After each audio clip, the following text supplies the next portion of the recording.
High school basketball is on there. Hi, this is Larry Proietti, inviting you to join Nick Proietti and me live from South High as the Lady Fightin Bison and the Fightin Bison match up with the Lady Wolves and Wolves of Green River. High school hoops on 1480 KRAE is being brought to you by our fine sports sponsors. Now let's send it out to South High for basketball action ×2, day 2 of the James Johnson Winter Classic as the South High Lady Fightin Bison and the Fightin Bison match up with the Lady Wolves and Wolves of Green River. Before the opening tap of the ladies contest, let's check in with our pregame show right here on 1480 KRAE Cheyenne. Proietti and the junior varsity game that will never end, Nick. It just keeps on rolling and rolling. The men in the stripes have taken over this contest, and I'm not too happy about it because right now a lot of stuff they're calling ticky-tack. Let the young ladies play. The game pretty much, I don't want to say is in doubt, but it's a close one as Cheyenne South, at least on the JV side. It's trailing by 7 points right now, 2:07 remaining here in the fourth. But again, yes, JV game got pushed back due to an earlier injury in a previous contest again, as we've had full slate of games here again, a part of this James Johnson Winter Classic. Again, both facilities being used here at South, again, the auxiliary gym, and same here with at least Maine. But again, that is across the entire city of Cheyenne, as again, Story Gymnasium hosting a few contests. Cheyenne East, as we were there last night, Cheyenne Central, the Fieldhouse. So again, it's bound to happen. It is here. But either way, again, hopefully very shortly, we will get ready for at least varsity time for Cheyenne South, as we will see them for the first time this season. I would anticipate tip-off will be right around 6:50 for a 6 o'clock tip-off. Would about safe to say they'll give them at least 15 minutes. We still have roughly around 5 minutes left to go in this contest. 1:45 left in the junior varsity contest, with the Lady Wolves leading here 39-32. They're trying to burn some clock now. Officials actually letting them do that. Anyways, again, getting past at least the focus of the JV game again, and we have varsity action upcoming soon. Again, two teams again for this contest that again have had some struggles here early on and to start out their campaign. Again, Green River, the Lady Wolves, who had a pretty successful year last year, making it to the state tournament. Kind of at least, I would assume graduation hit them hard. They've kind of taken a step back. Cheyenne South still going through their growing pains. Cheyenne South, again, sits right now with one, at least, victory. But for the Lady Fightin Bison, as we talk with head coach Brody Epler again, there's been some close contests, and that's what I've alluded to, at least on the pro show, of that. The Cheyenne South team, again, record doesn't reflect what this team is capable of doing on the court. That, again, any given Thursday, Friday, or Saturday night, the Cheyenne South team is not a pushover team. Well, and again, you look at Rick Carroll, and again, you look over his log. He's 1-6 on the season after last night's loss as well. Both teams losing last night. They lost to the Lady Plainsmen, while Cheyenne South was losing to the Lady Red Devils. As a matter of fact, final score in that contest, Evanston 48, South 37. Laramie wins at Laramie 50-43 over Green River.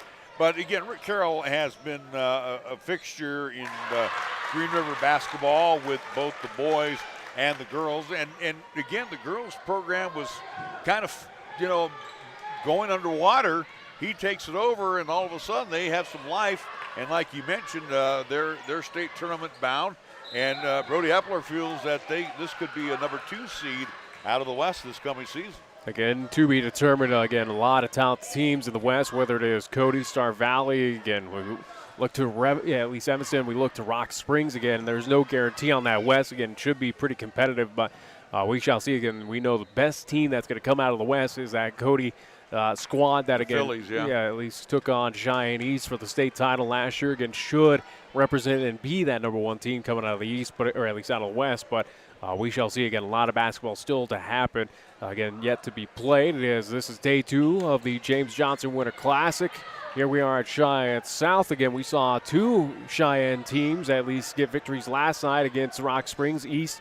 boys and girls. Again, most notably with the girls, they're still unbeaten at 7-0. Look, again, on win number 46 in a row. They're looking to make history, or at least tie history, coming up by Sunday's time. So either way, though, again, as we are set here for Cheyenne South and Green River, something's got to give. One of these teams has got to come off kind of the losing skid, and hopefully it's Cheyenne South with a little bit of home cooking that takes care of business. You know, an interesting situation that developed last night.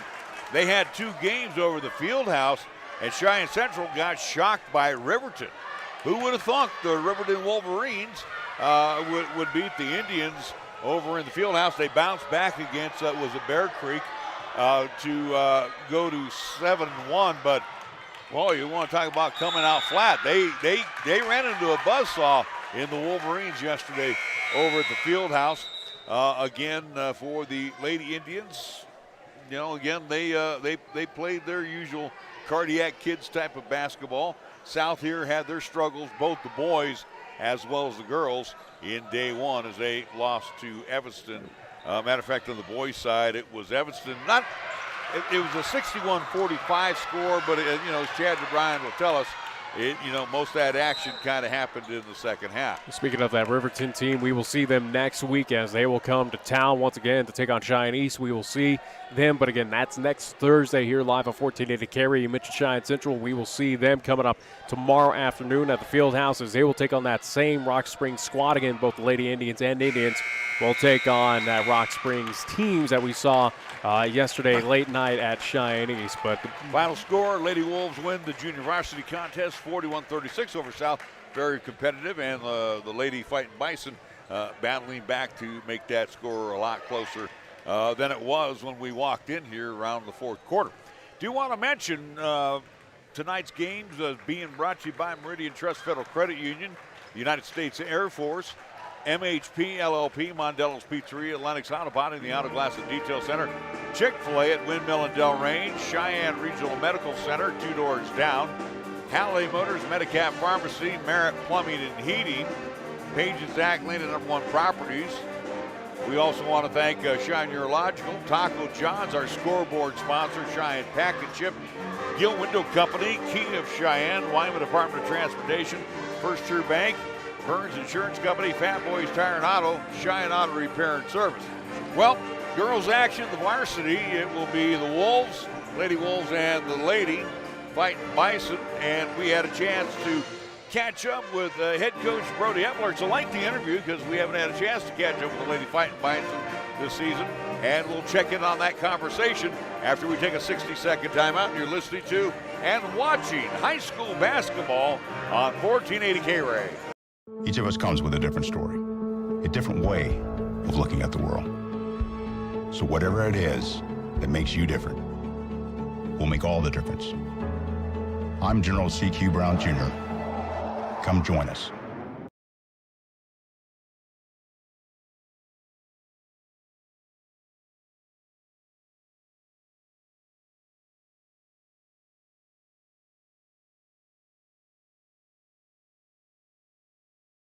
Suddenly it's all so clear with Gill Windows. Your home deserves the very best, that's what we give to you.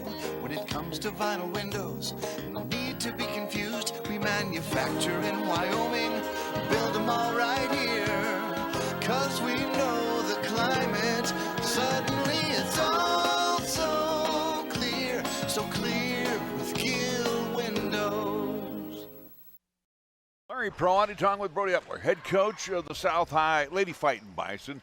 And again, coaches, I even talked last night with Eric Westling.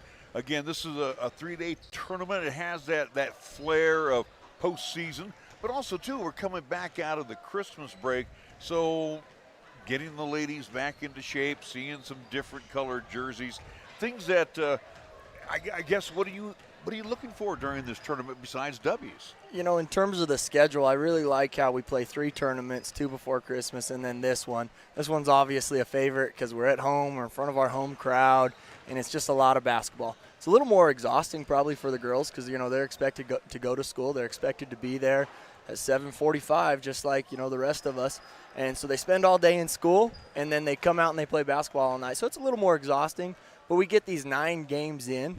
We've had a lot of them against teams from the West, which is awesome. But it's kind of like the first half of the season where you really get to see, okay, what works for you. You get to really kind of tune in on your stuff, see what works. And then we have a little bit of a lull. We only have 1 game next week. So it's nice because we get to see what worked, what didn't work, and then we get to go kind of decide what our team's going to be for the remainder of the season.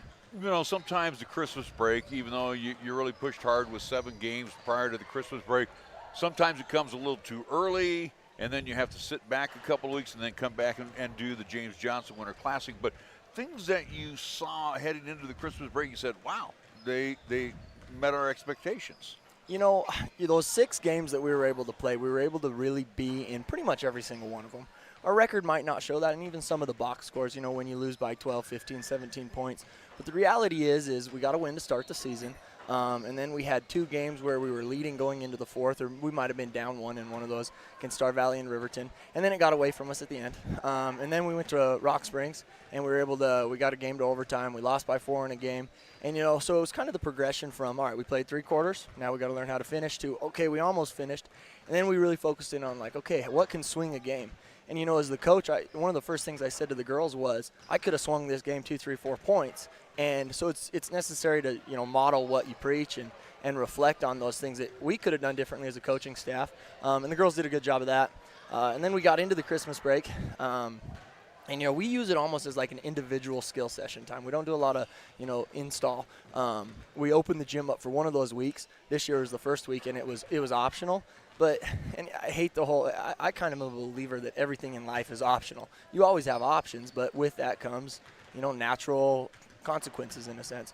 So we opened it up, and, the girls showed up, and they put in individual work. We played the music. We got out the shooting gun. And then that second week, all levels were there, but it was still a lot of individual focus. So I like to use that time to just get better as individuals, and then we come back and we put it together as a team. Speaking of team, and again, I look back to your first season, and you came in, let's be real honest, the cupboard was a little bare, and it was a build process, and here we are, year 2, you're still continuing to build, but you're also starting to see those that are going to step forward, not so much carry the team on their shoulders, but they're saying, hey, coach, look at me. I'm your leader on the floor. I'm a piece. When the job came open, you always got to see what players are you going to have for the next 3 or 4 years. And I saw a class a class of freshmen and then some sophomores at the time that I really felt that they hadn't played a lot of high level basketball in terms of the varsity level, but I thought they were a skilled enough bunch that we could progress over the next 2 or 3 years and get to a point where we're competitive. And some of those names that you're going to hear on the radio later, whether it's the younger Van Tassel girl, Amaya Smith, Bailey Williams, Mona Montgomery, Ebony Gunn, Jordan Brennan, and then we had a girl named Carlina Ward move in this summer, which was honestly just you got to love good move-ins, good basketball players, great kid, great family. So that's kind of been the core 7 or 8 girls that we've been rolling out, and they're getting better individually, they're getting better as a team. Now we're to a point where I feel like we're competitive. Obviously, we get into conference play, and you look at Central and Laramie and East, and they're just all so good. But you know what? I think we can come out and be competitive this year, where last year, a lot of nights we just weren't. Lost to Evanston last night. Again, I don't know. What did you see in that loss last night? Was it coming out a little too flat? Give Evanston their due, a little bit of this, a little bit of that? Well, we came out actually probably with our best half of basketball that we've played. There was a lot of urgency and a lot of effort. We did some loose ball drills throughout Christmas. I found myself getting frustrated at the girls one day when we were scrimmaging. They didn't get on the floor for a loose ball, but then that night you go back and you reflect, and we hadn't ever taught what it looks like to get on the floor for a loose ball. So we did some of those, and last night you saw girls getting on the floor. There was a play where Amaya Smith missed a layup, was on the ground, got up, sprinted the length of the court, tapped the ball out, ball went loose, she got on the ground, got it, kicked it up to a teammate. So it's things like that, the effort was awesome. I made a move in going into the third, played zone. We got out-rebounded. It was a bad move. Should have got out of it earlier. And so we didn't get down necessarily in the third, but it just didn't go where it needed to go, and I think we could have used the third to get a lead, but unfortunately they stayed with us. We got down 5 in the fourth, and then in the fourth, that's where we came out a little bit flat. I don't know if it's depth, conditioning, mentality. I don't know what. Maybe a combination of all those things. But unfortunately, we didn't have the urgency. We watched a little film today. We talked about that. We paused and, okay, where are you guarding? We're manned up. We're supposed to be full court man. You're 2 car lengths away. So just the sense of urgency, and that when you're down 5, decent shots become good shots. And when you're down 5 in the fourth quarter, it's okay to take some risks. You got to take risks. So I think hopefully, if we are in a position tonight, hopefully we can improve on that aspect of the game. Final thought, one of the deans of high school hoops, I remember in the days when he was coaching boys over at Green River. He's been spending a lot of his time now on the girls' side, Rick Carroll. And he was brought there to rebuild that program, which he has done. And again, when you look at the end of the season, whether it's 1, 2, 3, or 4, they're going to be there. So again, it's a good tournament for you. It's not one, I don't want to say one slough off. It's one tough customer after another. It is. You mentioned Coach Carroll, and he's one of those guys, the godfather of 4A basketball, that you come in as an assistant, I'm under DeBryan, but he's a guy that took time to, introduce himself and get to know me, even though as an assistant coach. And he's just such a good dude and obviously a great coach. And he's got a good staff. Clint Landon is his assistant, and they do a nice job. They're so well coached and fundamental. Well, tell us a little bit about that team you can expect tonight. Like I said, they're very, very fundamental. They're going to box out, and they're going to get down and play defense. I anticipate that they'll go kind of a diamond press, similar to what East runs. They'll guard the inbound. We have our press break. We got 2 or 3 options that we want to look at first. The difference with Evanston is Evanston didn't press much. They got back in the half. They got a tall girl and a couple guards. And Evanston, I got to give them credit. They did a great job last night. But it's a different style. While I think Green River's going to end up being maybe the second best team over there on the West, I think they'll make state for sure. They play in a way that I think that will allow us to offensively have more success, because they're going to force the transition, and we can maybe take advantage of that. Whereas Evanston was hesitant to transition, and they got us stuck in the half, and it just didn't go our way. Brody Epler joining us on our pregame show. We'll come back with the starting lineups. It will be the Lady Wolves of Green River and the Lady Fightin Bison of South High, our featured contest, followed by boys action. They will be in the nightcap. We're back after a 60-second timeout. You're listening to and watching High School Hoops on 1480 KRAE. Fat Boys Tire and Auto. When you need tires or auto repairs, find the Fat Boys. The Fat Boys family has been serving Wyoming and Nebraska for over 50 years, and we offer your family the best selection and service in the region with expert advice and quality work done right the first time. Get price quotes and schedule service at fatboystires.com. Before you go flat, you better go fat. Fat Boys Tire and Auto.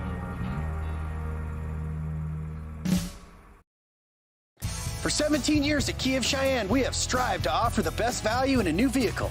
I'm AJ Miller, and the new 2023 Kia Seltos will take on the roads with rugged capabilities for all climates.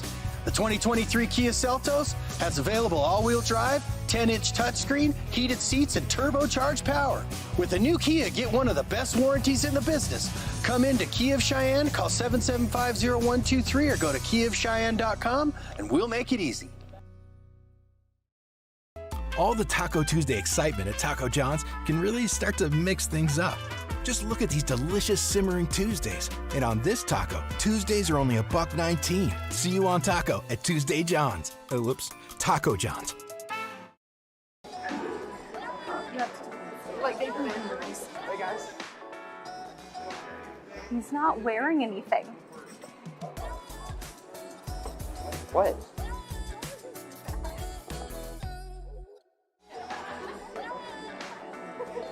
Hi, I'd like to order a hot chocolate, please.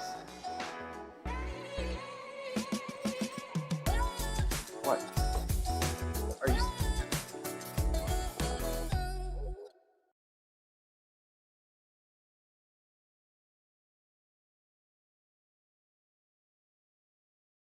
The national anthem here on 1480 KRAE. Hope you're buckled in for 2 back-to-back Cheyenne South, as they will be taking on the Lady Wolves of Green River and the Green River Wolves. Here's the starting lineup for the Lady Wolves. In the backcourt will be Brianna Strauss. She is a 5'7" junior. She'll be joined by Eliza Burgess, who's a 5'4" senior. In the middle will be Addison DeMarais. She's a 6-footer and a sophomore. On the wing will be Jayla Braden.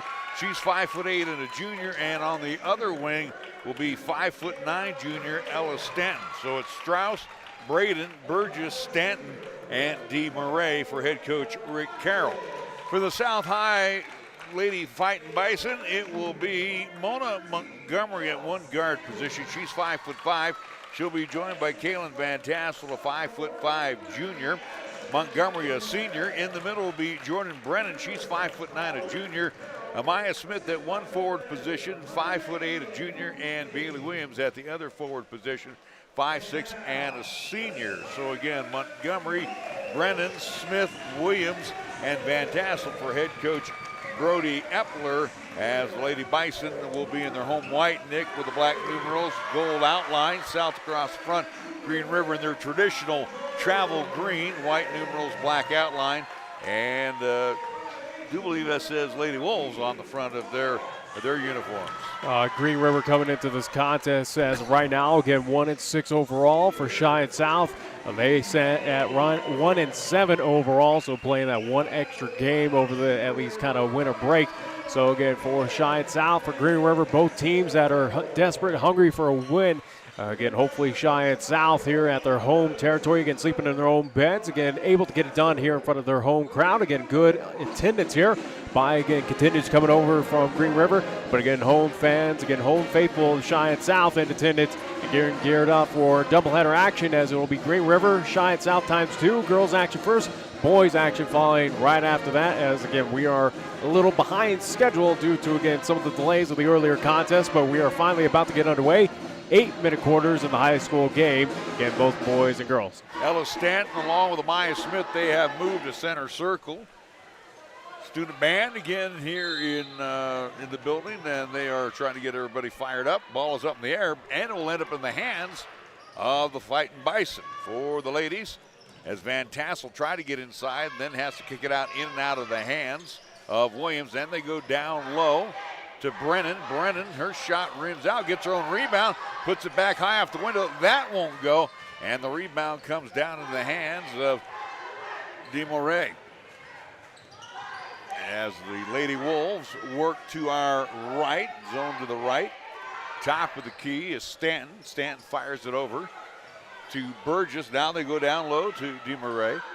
Back out, long range three. That won't go from Burgess, and the rebound pulled down and quickly on the transition. And the Lady Fightin' Bison on the board as an easy layup for Bailey Williams. So just like that, the early lead for Cheyenne South is we'll have a whistle turnover. Yeah, as the Lady Wolves turn it over. So for South High, it will be out across the way. Smith will bring it into Van Tassel. Very familiar name, Van Tassel. Her sister, assistant coach for under head coach Brody Epler, and spent time one season with LCCC, now on the bench here for Cheyenne South. Montgomery on top to Brennan. Brennan back to Van Tassel on the near side. She drives in, puts it off the glass, can't get it to go, left it short. Rebound pulled down by Burgess. Backcourt pressure, and then they get it over the timeline to Braden. Back over to Strauss, and her baseline jump shot is good. Nice little pull-up. We're tied at 2-2 in the first minute and a half here at Fightin' Bison Gymnasium. Anticipating that this contest should come down to the wire. Again, both of these teams got a lot of talent, very competitive. Brennan on top, stop, pop, and good. Oh, they just sagged off on Jordan, and she nailed it. So for South, they lead 4-2 over Green River. Wolves on the attack, ball loose on the floor, turnover, as it's going to be out to South High, right? Looks like possession arrow is actually going to stay in favor with Green River. Yeah, South won the tip. Yeah. 5:59, clock stop. Braden fires it into Strauss. Corner jump shot, no good. She'll get the rebound. Braden does. Long range three launched by DeMurray. That is no good. And the rebound into the hands of South High. Almost forgetting the basketball was Williams. Montgomery tried to get inside, bumped, and our first foul of the contest. And that will be whistled against the Lady Wolves and Jayla Braden. She'll pick up her first foul, team's first. Called against Green River. On the bump, Williams will trigger it in. Does so. And a long-range three launched by Jordan Brennan. That is no good. Now we're going to have a foul in the backcourt on the loose ball. I think that might be on Montgomery for South. Get her with the hold on that one. Her first foul. Team's first called against Cheyenne South. So DeMarais brings it in. Backcourt pressure applied by South. Breaking it are the Lady Wolves, and drilling a trifecta is Jayla Braden. And just like that, Green River with their first lead of the night. Van Tassel on the attack on the near side to Montgomery to Williams as they hand it off. High block, they get it to Brennan. Turnaround jumper, that's an air ball and will go out with a 5-4 lead for the Lady Wolves. 5:03 to go here in the quarter. DeMarais to bring it in. In the backcourt, Braden plus actually had her pass tipped and taken away by South, and driving after the assist from Brennan, getting the hoop for South High is Amaya Smith. Nice job there by South to get the basketball. Inside with the left hand, and a whistle will be called against Brennan as she will foul Burgess. And she'll pick up her first, team's second whistle against Lady Fight Bison. And the act of shooting. And Cheyenne South with a 1-point advantage here as we go back and forth early on. So Burgess will toe the mark a couple of times. First shot on the way is good, and we are tied 6-6. As you're listening to today's games, 1480 AM, 101.1 FM, 1480KRAE.com on the audio side. Video live streaming as we do on the 1480 KRAE YouTube channel. Burgess calmly hits both free throws, the senior popping them home. Van Tassel with the left hand tries to get inside the lane.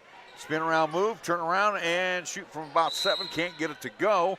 However, on the loose ball, we are going to have a whistle against the Lady Wolves. 13 is the number, and that will be Ella Stanton. She'll pick up her first foul, team's second called against the Lady Wolves. And South will get another crack at it. Inbounds to Smith. On top to Montgomery, in the corner to Amaya. She'll lock and load for 3. Trying to get that one to bank off the standard. Couldn't get it to go. Sneaking in and stealing the basketball is Montgomery. She took it away from DeMarais. And we're going to have some fouls underneath on the missed shot by Van Tassel. I think it's going to be a loose ball over the back on Brennan for South. It looks like that might be the indication. It will be. She'll pick up her second, team's third now. It's a good athletic team here that we're seeing thus far with the Lady Fightin Bison. And again, seeing a Green River team that was in the state tournament. Strauss over to Stanton. Stanton on the far side. Burgess back on top to Strauss. Strauss looking for a cutter inside. Has to go outside to Braden. Now to Burgess. Burgess down low to DeMarais. They work on Brennan with the left hand. That was a nice move by Addison DeMarais. 9-6 our score at the 3:33 mark. Van Tassel hands it back to Montgomery. She drops it back into the lap of Williams. Banks home a trifecta. Oh my. And Bailey's got 5 here in the quarter. And again, the Lady Fight Bison not allowing Green River to get over the timeline. However, there is a foul. Yeah, we'll go against Cheyenne South as they'll pick up their 14th foul. That'll be on Van Tassel. You know, not a bad deal with this team playing very, very tough right now. Ebony Gunn will make her first appearance for Cheyenne South. As we have at least 6 players still out on the court for Cheyenne South, trying to figure out again player to get on at least exit this ball game. Gunn 5'10", and a junior. Check that, a senior and a junior coming on. Carlina Ward. Inbounds will come and drive along the baseline with the left hand. That shot won't go. She gets her own rebound. Missed shot, and it'll trickle on in on a second effort for Brooklyn Davis, a sophomore, after the missed shot by Stanton. Again, trying to get all these names caught up here. Ward with a long-range three. That'll be an air ball. And it'll be out to Green River with 2:50 to go here in the first quarter. So far, you can see that the Cheyenne South team, again, vastly improved from last season. Again, a young team. Last year under first year head coach Proietti then. Nice drive by Stanton to the hoop. And she will get the foul and the bucket. Count the basket. It is good. 15th foul whistled against Cheyenne South. That'll be on Ebony Gunn, her first. And at the line, looking for the old-fashioned three, will be Stanton. Shot on the way is no good. Long rebound ends up in the hands of Strauss. Strauss, she'll step back for the tray. Off the front of the iron, that is no good. Ball just ends up in the hands of the Lady Wolves. Braden tried to force one underneath to DeMarais. That is knocked out, and it's going to be poked away by Cheyenne South. Ball still stays with the Lady Wolves. Braden will trigger it into DeMarais. On top, they go to Stanton. Finds Braden, her jump shot. She banks one off the glass, and it is good. That's just good old fundamentals right there with that shot. And just like that, it's 15-9. And we're going to have a turnover on the baseline, inbounding the basketball by Cheyenne South. Yeah, Smith stepped on the line before getting the ball in. So an inherited turnover by the Lady Fighting Bison. Lady Wolves, chance for them to add more to the lead. Inbounds will come to Braden. Braden, Strauss, Stanton top of the key. Back over to Braden. She'll lock and load for three. Couldn't get it to fall. Right now the height advantage coming in. That is Moffitt, Madison Moffitt. She's 5'8" and a junior. She makes the rebound, sends it back out to Strauss. Green River, no real rush here. Yeah, with $1:52 left to go. Trying to drive inside with Stanton. Good job defensively by Smith. Parked in the lane, and Stanton will travel with it. So for South, they'll get the ball back. They're down by a half dozen, 15-9. Backcourt pressure applied by the Lady Wolves. Smith breaks the pressure. Got a 4-on-1 right now. Smith will take it herself and can't get it to go. Left it short off the iron. DeMarais comes down, the rebound into the hands of Braden. Braden wants to go down all the way with it. Gives it off to Moffitt. Little short range finger roll up from the baseline. Couldn't get it to go. It's knocked out last touch by Smith. And two teams that are hungry for a victory this season and battling out here tonight. Braden tried to get into Stanton, knocked away, ends up in the hands of Smith. Smith will go all the distance with it. Yes, and again misses the bunny. Gunn misses from short range, and coming down with a rebound and the foul. Williams, as she tried to put it back up, the foul will be on DeMarais. Third whistle going against Green River here. Will be in the act of shooting for Cheyenne South. It will send Bailey Williams, who has 5 in the quarter, to the line 2 times. First shot is good. And again, those back-to-back, at least fast breaks by Cheyenne South, missed opportunities. Again, we've seen that where, again, you feel that defensive pressure and you kind of rush a shot. Second shot on the way by Bailey. Eyes it, fires it, and that's it. So a 15-10 score substitution for the Wolves. It will be Burgess back in. Correct you on the score, 15-11. 15-11, excuse me. Backcourt pressure. Burgess sends it across the way. They still haven't gotten over the timeline. Braden finally gets it over the timeline. In the hands of Burgess. Down low they go to Moffitt. Moffitt with the left hand. That one rims out. Rebound pulled down by Gunn. It'll be a jump ball as she's wrapped up by Burgess. This time it'll be out to South. Lady Fighting Bison trail by 4. Minute 3 remaining here in the first quarter. Ward gets it in to Van Tassel, who's hip checked in the backcourt. I think that's going to be on Burgess. Fourth whistle going against Green River here in the quarter. Ball still stays with Cheyenne South. And once again, it comes into Van Tassel in the backcourt. Gets it over to Bailey Williams. And Williams takes it all the way off the glass and good. Oh, she's having a quarter. Got her down for 9, Nick. DeMarais' pass knocked away by Williams and almost ending into the front row of the stands. How about Bailey Williams? She has caught fire, the senior. as South only trails by a deuce with 41 seconds left to go. It'll be Braden near the South High bench to trigger it in. Does so to Stanton. Stanton outside on the angle. Hands it over to Burgess. South in a man-on-man defense. Ball knocked away by Montgomery. Couldn't get the handle of it. Stanton. And then travels with it in the lane. Looked like she kind of took that extra step with the ball as she got caught up in traffic. South with a chance to tie it. Another turnover by Green River. Absolutely shied South. Opportunity here to kill time and get that at least tie. Williams. And she is bumped into on the block foul by Stanton. And now the whistle starting to mount. That's 2 on Stanton. Fifth going against the Lady Wolves here. Both teams with 5 fouls apiece here in the quarter. That will force Brianna Strauss in for Stanton. Stops the clock with 21.9 seconds remaining here. Across the way, it'll be Williams to trigger it in. She'll bring it in to Montgomery. Montgomery sets up the offense. Hands it over, in and out of the hands of Williams. Now it's loose on the floor. It'll be a jump ball, and this time it will be out to Green River. This opportunity there for Cheyenne South. Yeah, that one you log as a turnover. So Green River here a chance at least head into the second quarter with the lead. So DeMarais across the way, fires it in, and it's knocked away.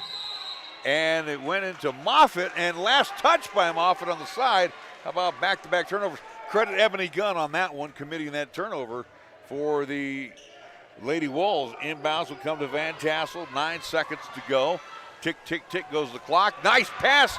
Ward puts it down on the floor. Gunn comes down the rebound, sends it out to Williams at the horn. Can't get it to go. After one, Green River 15, South 13. We're back after a 60-second timeout. You're listening to and watching high school basketball on 1480 KRAE. Don't fumble with your family dinner tonight. Score extra points at Two Doors Down. Two Doors Down is wired for football season and with a menu that won't penalize your pocketbook. Two Doors Down menu selections are perfect for the active family, from gourmet burgers and bottomless fries to soups and salads to the all-new platters and, of course, your favorite beverages. Tackle your family's cravings tonight at Two Doors Down, 118 East 17th Street. For full menu and specials, go to twodoorsdown.net. Two Doors Down, flippin' great burgers since 2009. Wyoming owned and operated since 1971, Burns Insurance is Wyoming's right choice for your insurance needs. Burns Insurance is a trusted choice, full-service, independent insurance agency offering a full range of commercial, agricultural, and personal insurance products through many national and regional carriers. Let our friendly, experienced agents help you find the right product at the right price for your asset protection. Buy the policy, get the agent at Burns Insurance, your right choice. Find Burns Insurance on Facebook or at burnsia.com. 13 the numbers after one period of play. Entertaining first quarter. Unfortunately for the South High Lady Bison, Nick, Carlina Ward put the ball down on the floor. She had a nice pass. All she had to do was go straight to the hoop with it, and that kind of threw off her mechanics a little bit, left it short, and again, South finds itself down by 2, but kind of have the basketball. Kind of that understandable high school mistake, but either way, again, for Cheyenne South, only trailing by 2. As we open up the fourth quarter. Another 8 minutes here. Second quarter. Ball went into the hands of number 4, Montgomery, and I'm already thinking fourth quarter. She'll give it off to Smith. Smith running, right hand to the baseline. That's good. Count the bucket, and she's fouled. So count the basket for Cheyenne South. 16th foul whistled against Green River. Let's see who was the culprit on that foul. It looks like that's going to be McKinley Kilpack, the freshman. So Smith will be at the line. South looking to take the lead. Can't get it to go. Ball tapped around, loose on the floor, and Montgomery wrestles it away. Into the corner to Williams for 3. Bang! And a trifecta for Bailey Williams. And as simple as that, 3-point lead now for Cheyenne South. And South again in the backcourt gets the basketball. Van Tassel has a hard time with it and then will travel with it. She never really could get the handle once she got in the lane, trying to bounce one back to Bailey Williams. And it will be South returning the turnover. That 3-pointer, though, big for Cheyenne South, getting this crowd fired up here. Burgess to Moffitt. Moffitt, nice ball movement.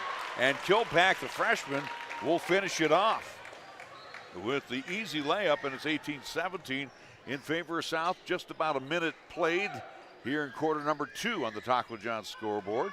Williams on the wing. They get it over to Van Tassel. She'll take it with the left hand. She'll be fouled by DeMarais. That's a very important foul on DeMarais, as she now has picked up her second, if I'm not mistaken. Should be her second. Team 7th whistle now against Green River. Bonus time for Cheyenne South to round out the at least first half. Again, you take out your 6-footer. First shot is good by Van Tassel. Extending the lead. That's the first point for Kalen.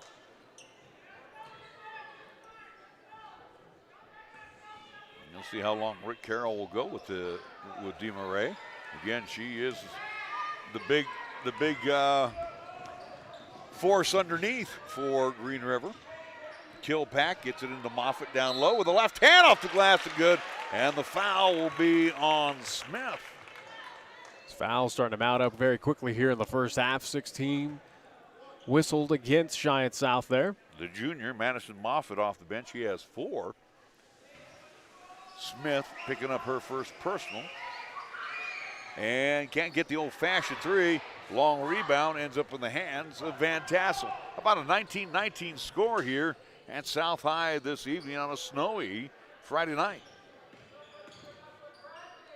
Montgomery, far side, loses her balance and then has the ball knocked away by Strauss. Luckily for South, that ball was knocked away. Eva Murray will come in. Stay with the Lady Fighting Bison. Ball game tied at 19 apiece. 6:29 remaining before half. So, bold move. Brennan comes in with 2 fouls, but Eva Murray comes in for DeMarais. She's 6'1" and a sophomore, so try to pick on the inexperience a little bit. And now we're going to have an offensive foul on an illegal screen set up by Smith. So Maya with her second. Second quick one right there. Team 7th whistle against Cheyenne South, so both teams in the bonus. Murray will bring it in to Strauss in the backcourt. South with the press. And again, 2 South ladies collide with each other.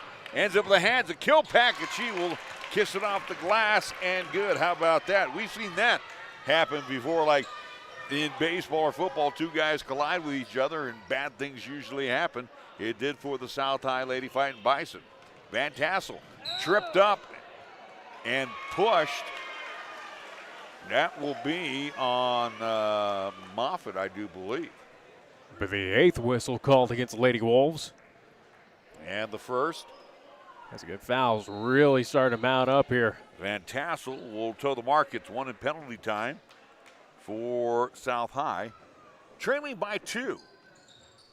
First shot is no good, and the long rebound ends up in the hands of Brennan. She tracks it down near the side. Here's Bailey Williams for 3. Air ball, but saved by Maya Smith. And will put it up. I can't get it to go. It hung on the rim, but will draw the foul on Kilpack. 9th whistle going against Green River here. Oh, the biscuits won't fall in the basket right now for Cheyenne South. As Kilpack will, as you mentioned, pick up the foul. It'll be her second. Maya Smith at the line. She is 0 for 1 on the night. First shot is no good. That hits off the front of the iron. Bailey Williams hit the first 2. Kaylin Van Tassel hit 1, and South after that has missed the last 4. South still trailing by 2 here. 5:44 remaining before half. Smith bends at the knees and cranks it home. There you go. Down by 1 are the Fighting Bison. 21-20. Moffitt wanting to get inside with the left hand. Can't get it to bank home. Gets her own rebound and fires one underneath. And it hits the bottom of the iron and right into the hands of Kilpack, who puts it up and in. Talking about being in the right place, right time. Williams to Van Tassel. Pull-up jumper. That one won't go. Ball batted around. Ends up in the hands of Kilpack. Fires it outside to Braden. Braden over to Strauss. Strauss on the near side. Stop to Kilpack. Then they'll fire it over to Braden for three. That one skims off the rim. Williams decides to let it go out. It will be South basketball with 5:08 to go here in the first half. And a back and forth first half it has been between these two. Van Tassel trots it over the timeline. On a bounce down low, they go to Brennan. Brennan, baseline jumper. Nice job defensively as it goes off the hands of Eva Murray. Ball will stay with the Lady Fighting Bison. Chance for them possibly trail by one, if not tie this ball game with a three. Brings it into Williams. Back inside to Smith. Smith with the right hand. Can't get it go. No soft touches right now exhibited by South. That one was off the back of the iron. Strauss comes down the rebound to Braden, far side. Now we'll bring it in between the rings.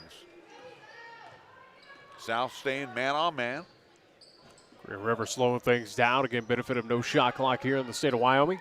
Murray over to Strauss and a battle with Van Tassel. Van Tassel grabbing the arm of Strauss, and for Kaylin, that is her second personal. Should be shooting right now. Time for you are correct. Green River. As that'll be the 8th whistle called against Cheyenne South. So with that, Van Tassel will have to step on out. And Carlina Ward will check in. First shot on the way is good by Brianna Strauss. Increases the lead to 4, 24-20.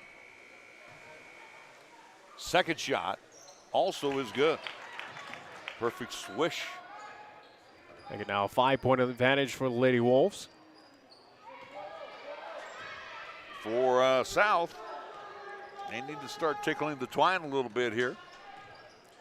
Smith takes it inside and again leaves it short as she hits the floor. Rebound quickly pulled down by Kilpack into the hands of Braden, who throws it right into the hands of Brennan, who stepped in front of the pass to Williams. Williams trots it on down, bounces it down low to Smith. Baseline jumper, air ball.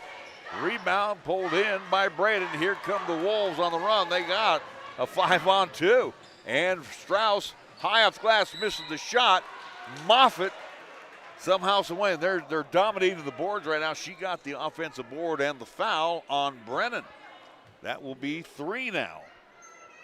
On her ninth whistle called against Giant South. Shooting time for the Lady Wolves. So Madison Moffitt will go to the line. She'll shoot a pair. 0 for 1. Now 1 for 2. And the lead increases. And we're going to have a timeout called by head coach Epler. 3:50 to go here in the first half. It is a 26-20 score in favor of Green River. We're back after a 30-second timeout. You're listening to and watching high school basketball on 1480 KRAE.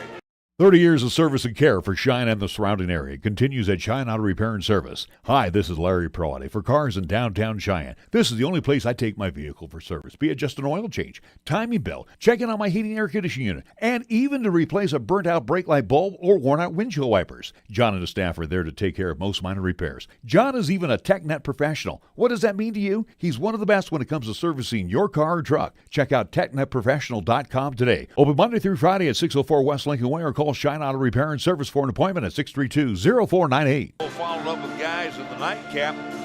Entertaining game thus far, but you could see, Nick, with, and I don't want to say inexperienced, but just the rushing of the shots by South. They're getting good looks underneath. You can feel that pressure, and again, just so at least, again, rushing that shot on the inside. Similar to what we saw with the Lady Thunderbirds last night against Rock Springs. So, again, just kind of getting out of that Christmas break, getting a little of that rust off of them. But again, absolutely, once they feel that pressure, again, it's kind of rushing those shots. Just got to settle down.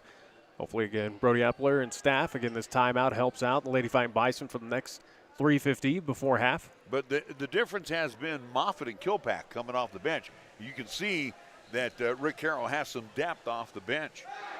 Shot on the way is good by Moffitt.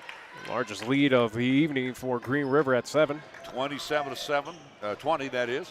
Bad pass inside, tipped away, and loose on the floor as Smith battles with Kilpack.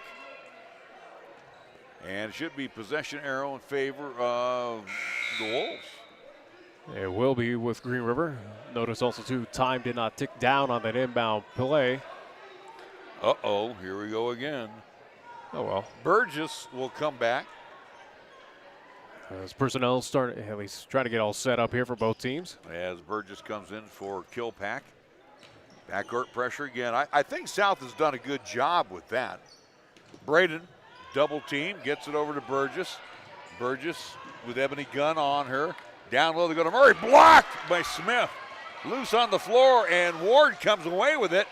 Being harassed in the backcourt, will give it off to Smith. And Maya will slow it down. Into the corner, they go to Bailey Williams on the far side. Down low to Ebony Gunn. Ebony, double team. Ball knocked away. Sends it back out to Bailey Williams for three. Bang! And a trifecta. Bailey with a pair of threes here in the second quarter. Braden. Cheyenne South held scoreless for quite some time. Yeah, makes it a 27-23 score. Braden. Looked like she took a little sidestep. Murray gets it inside. She'll be fouled en route to the bucket. She'll head to the line to shoot two. Eva Murray, the foul on Smith. That should be number 3 on Amaya. As that'll be her third, team's 10th. Called against Cheyenne South. Double bonus for Green River to round out this first half. Eva Murray will be shooting a couple of times. First shot is good. Eva Murray, 6'1" sophomore. As halftime approaches, we'll be joined by boys head coach Chad DeBryan. I hope so. He should be on his way. He's right over there in the corner. I didn't get a chance to chat with him. And then an air ball by Murray. Hopefully you got that taken care of. I already did. You demand. So 28-23 with 2:52 to go here in the first half. Van Tassel on the far side. High on top, they go to Ward. Ward with a dribble drive inside, then loses her balance and the basketball. Picked up by Gunn. And to Montgomery. Montgomery again had the eye on the prize to drive the bucket, then decided to take it to the outside. And unfortunately, she pivots with the foot before putting the ball down. Backcourt pressure again applied by Cheyenne South. Braden finds Strauss. Strauss on top. Now on the angle, they go to Burgess. Burgess inside. Sends it back out to Strauss. 2:14 on the Taco John scoreboard. Ball stolen by Carlina Ward as she tries to take off. She's grabbed. And let's see who the culprit was. That'll be the 10th whistle going against Green River, so both teams in double bonus. Eva Murray picking up the foul. That will send Kaylin Van Tassel to the line. She's 1 of 3. Double bonus for Cheyenne South. First shot is no good. Got to hit it off the front iron. Try to fall in, but instead spits out. Yeah, skidded off to the left. Still a 5-point lead for Green River. Second shot. And we're going to have a lane violation on South. So both free throw attempts, no good. So a 28-23 score. Yeah, Cheyenne South has struggled to put points on the board here in this second quarter. Braden to Murray. Murray lost the handle momentarily, tracks it down into the hands of Burgess, now to Braden. We're at exactly 2 minutes to go. Braden from 15. No, she won't stop and pop. To Strauss. Strauss tried to get it down low to Moffitt and push from behind is Ebony Gunn pushing on Moffitt. So that would be for Ebony, her second personal. Her second, and it will be the 11th whistle here in the first half going against Cheyenne South. That'll send Madison Moffitt to the line. 21 whistles here so far in this first half. She's got a half dozen and now 7. And compared to what we saw last night for, again, ladies action between East and Rock Springs, again, refs really kind of making their presence felt here today. Second shot also is good. 30-23 with a $1.53 left to go. Driving along the baseline and a bump by Strauss. I gotta say, actually, she walked on the timeline, so out of bounds turnover. So she walked out on the baseline. So another turnover by Cheyenne South, ball out to Green River.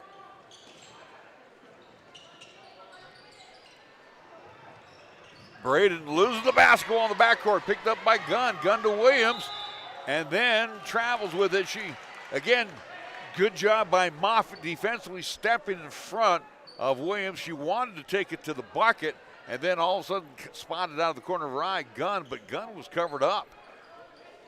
And then Gunn steals the pass again. Comes away with it to Williams. Squares for the three. Can't get it to go. Ball loose on the floor. Picked up by Strauss. Strauss has the ball knocked away.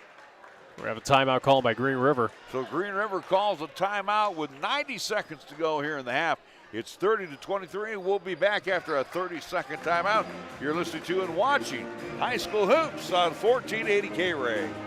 Chick-fil-A at Windmill and Del Range across from Powers Field is a proud sponsor of our high school and LCCC student athletes. Chick-fil-A always offers 2 convenient drive-through lanes to pick up your order if you are on the go. Plus, they have an excellent dining room for the whole family. And remember to order ahead. Use the Chick-fil-A app on your phone.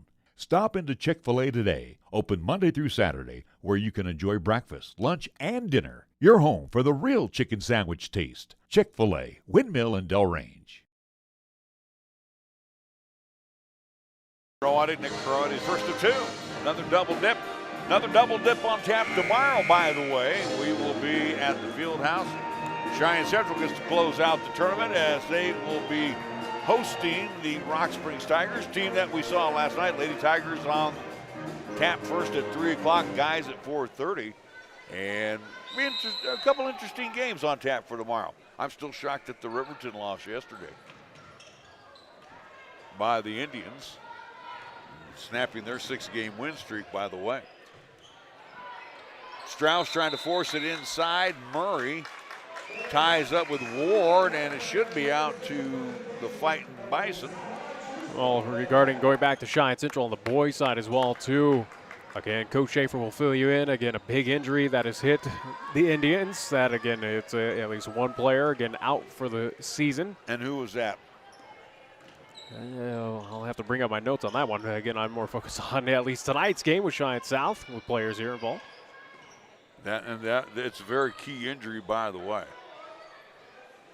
So we're under a minute to play here in quarter number 2.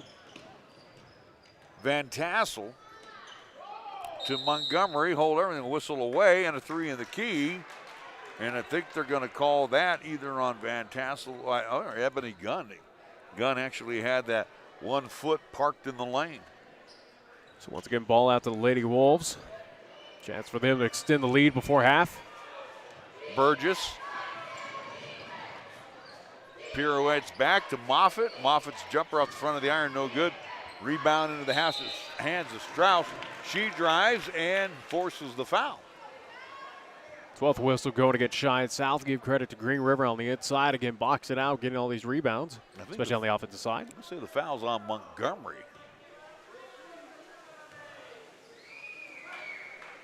First shot by Strauss is good. She's got 5, 3 for 3 from the free throw line. Lead is 8. And the second shot rims out right in the hands of Ebony Gunn. So for the Lady Fightin Bison, they got to bring it down quickly. Van Tassel in the corner on the far side, getting hands, knocking the ball away, trying to bang one off the glass. Gunn comes down the rebound. Her shot is long, strong. Rebound pulled in by Moffitt. Moffitt quickly to Braden, down court to I want to say that was Burgess, and Burgess got one across the chops from Gunn. 13th whistle now will get Cheyenne South here in the half. That will send Burgess to the line. She'll be shooting 2. She's got 2, and they both came on free throws. As we mentioned, Gunn picking up the foul, her 3rd. At least a lot of players right here in the first half. Again, in foul difficulty. First shot is no good with 10.8 seconds to go. South trails by 8, 31-23. 12 whistles called against the Lady Fightin Bison, 10 against the Lady Wolves. Second shot is good. Largest lead for either team right now with Green River at 9. 32-23. as Van Tassel over the timeline and loses the handle of the basketball. And Braden will just put it on her hip. We'll head to the locker room after 1 half of play. It is Green River 32 and the Lady Bison of South High 23. We're back after a 2-minute timeout. A 2-minute timeout you're listening to and watching high school basketball on 1480 KRAE. Wisdom, expertise, compassion, qualities that are the foundation of Cheyenne Urological, with their experienced doctors and their highly trained staff providing top quality treatment for prostate cancer, urinary tract infections, kidney stones, impotence, and incontinence. You can trust Cheyenne Urological to give you the highest quality urinary care. Now offering the latest in robotic surgery, call Cheyenne Urological at 635-4131. That's 635-4131.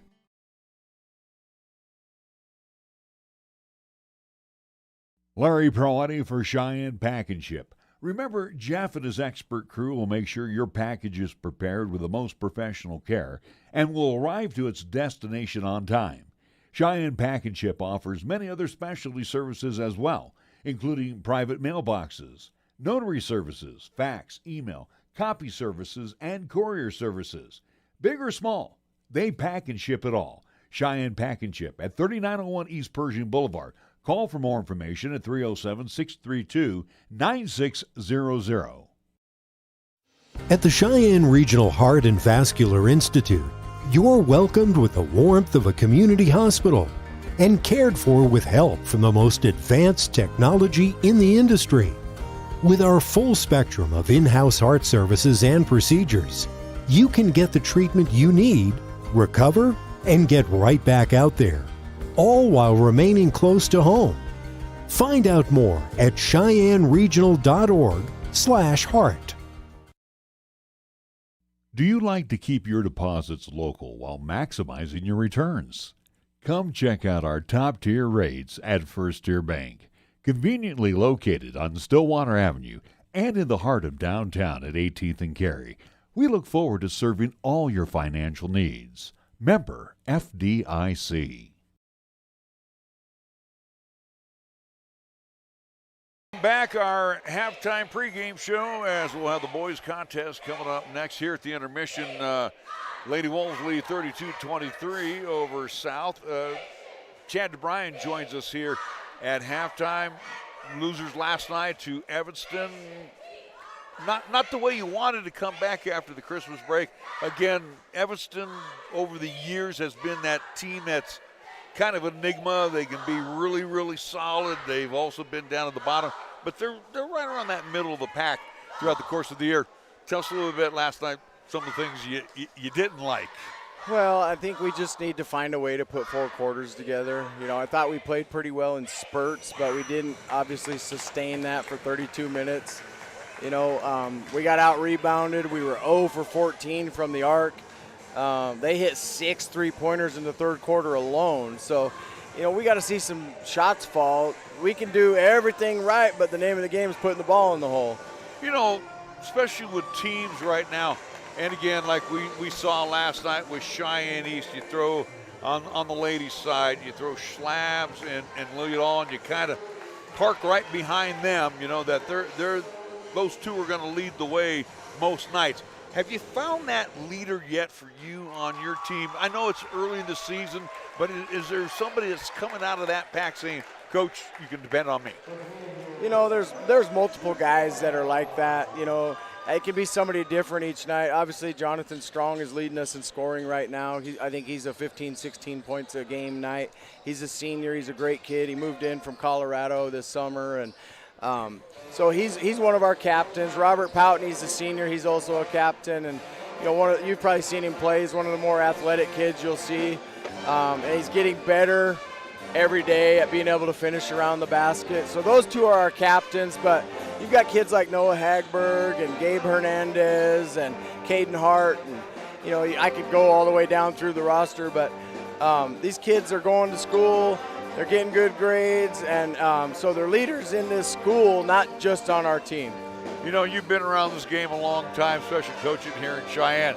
and it seems unfortunate for you. Again, you know the drill with the East. You know how the teams are in the East, and you know when you're playing these West teams in tournament situation, you know what you're going to face.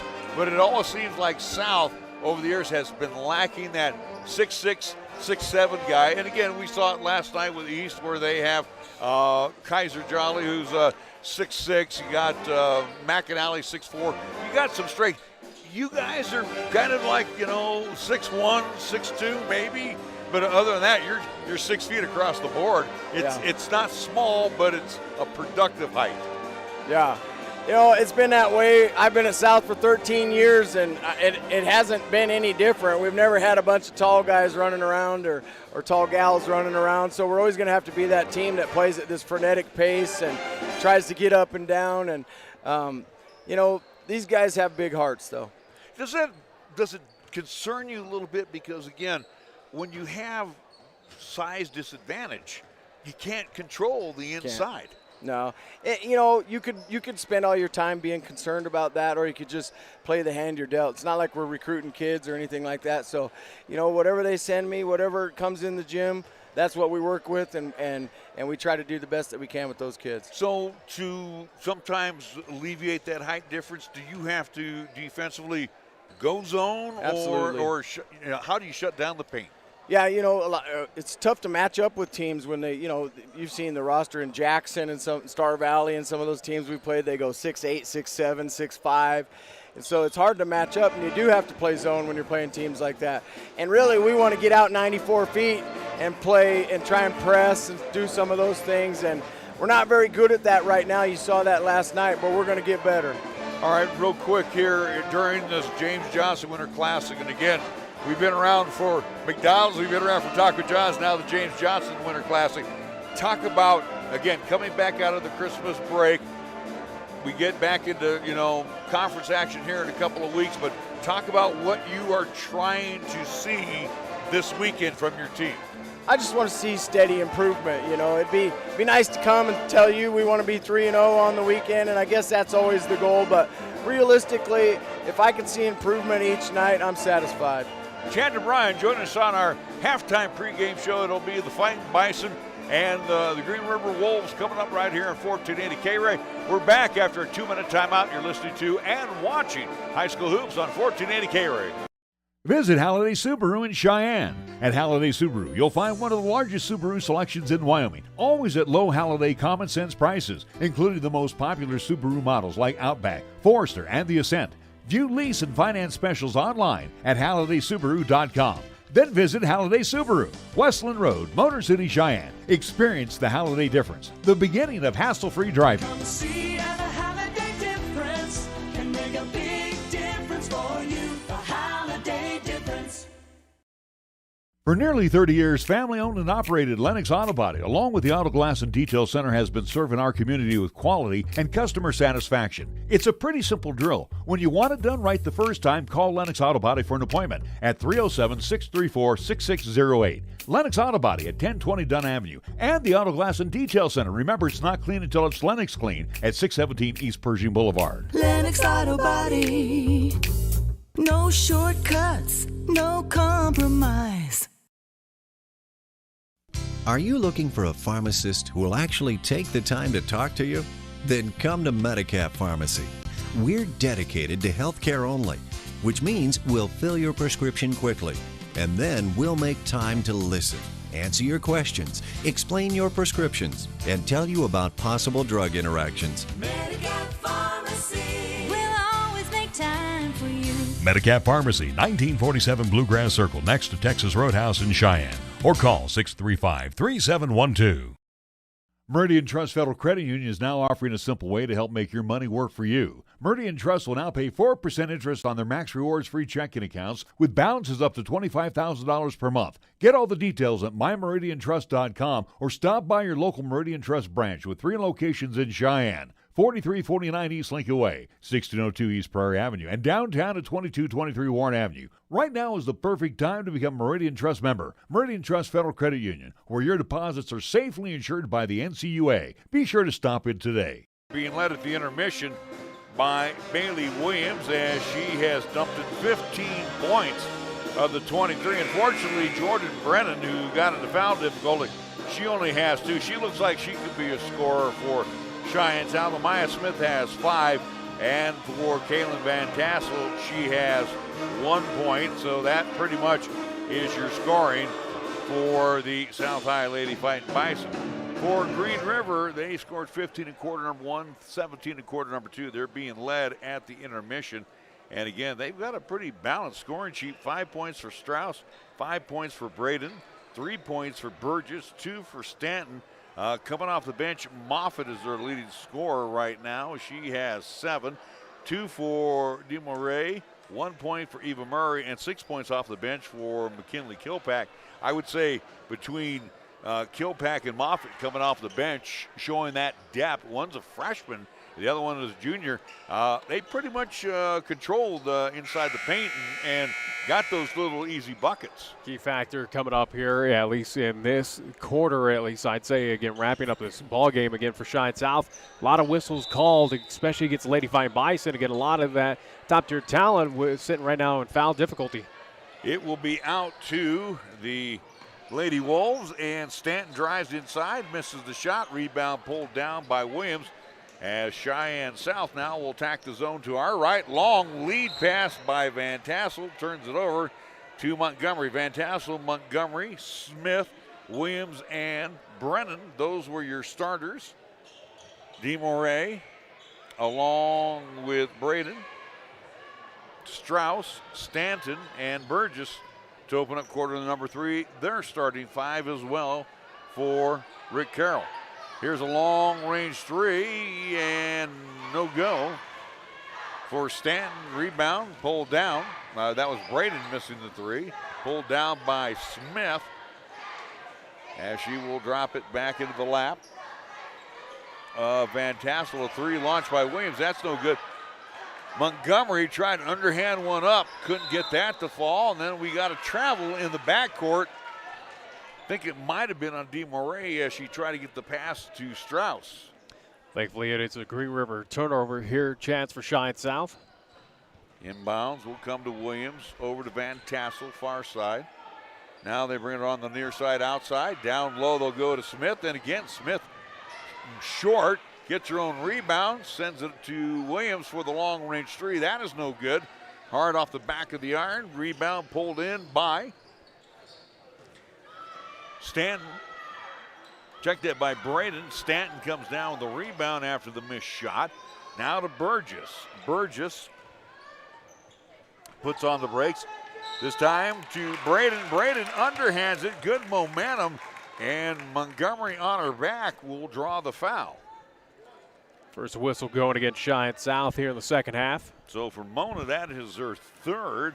Braden will toe the mark for the old-fashioned 3 and will get it, and the lead even more extended now, 35-23. Again, South has had their opportunities, Nick. I think you'll agree with me on that. And again, we've seen how many time here this evening, again, on the inside. Again, give credit to the Lady Fightin Bison. They're finding a way to get inside the paint, but again, they got to settle down, get those shots to fall through. Montgomery to Smith, being harassed by Burgess, double teamed along the baseline, air ball, rebound pulled down by Braden. Braden pushing it up on the far side into the hands of Strauss. Strauss trying to get down low, sends it into the corner to Braden, back out to Strauss for the 3, and no, she'll had a foot on the line. She'll get 2. Largest lead for either team at 14 right now for Green River. Inside goes Williams. She will draw the harm and will be shooting a couple of times. Let's see, the foul will be on Strauss. That will be her 1st. Whistle going against the Lady Wolves. They'll pick up their first team foul. So Bailey Williams towing the mark. She is 2 of 2 from the free throw line. How about 3 of 3? First point of the quarter there for Cheyenne South. Point number 16.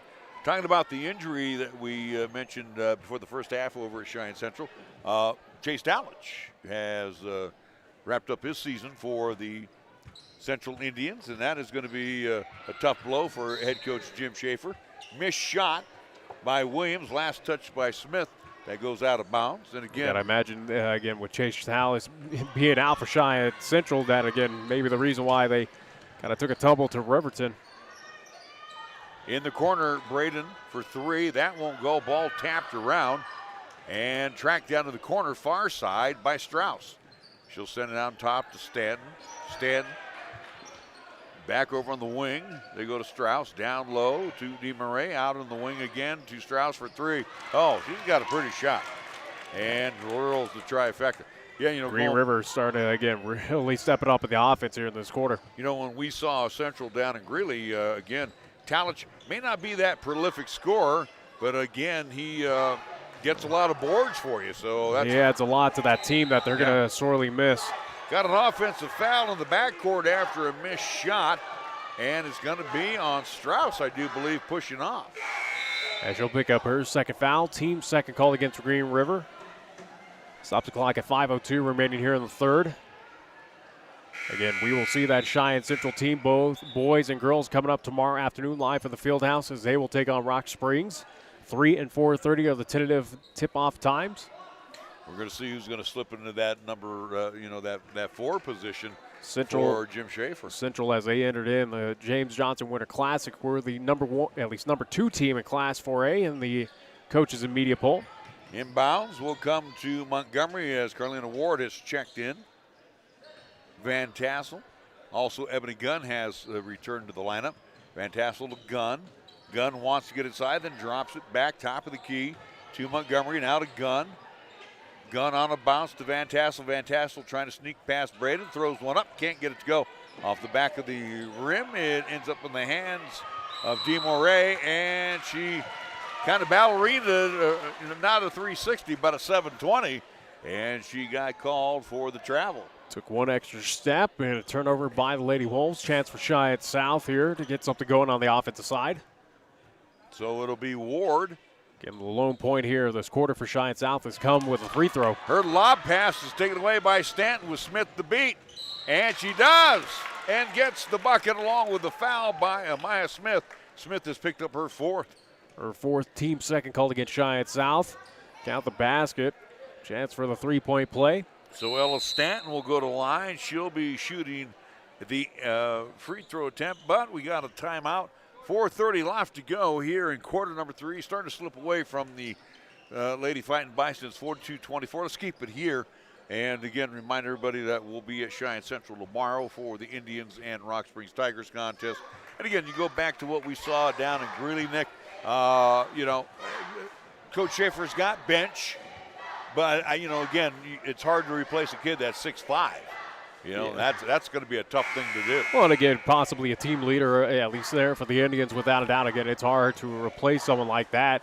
Again, see how the Central High team is going to be able to rebound again. Central, as I mentioned, again, number 2 in the Class 4A rankings on the boys' side.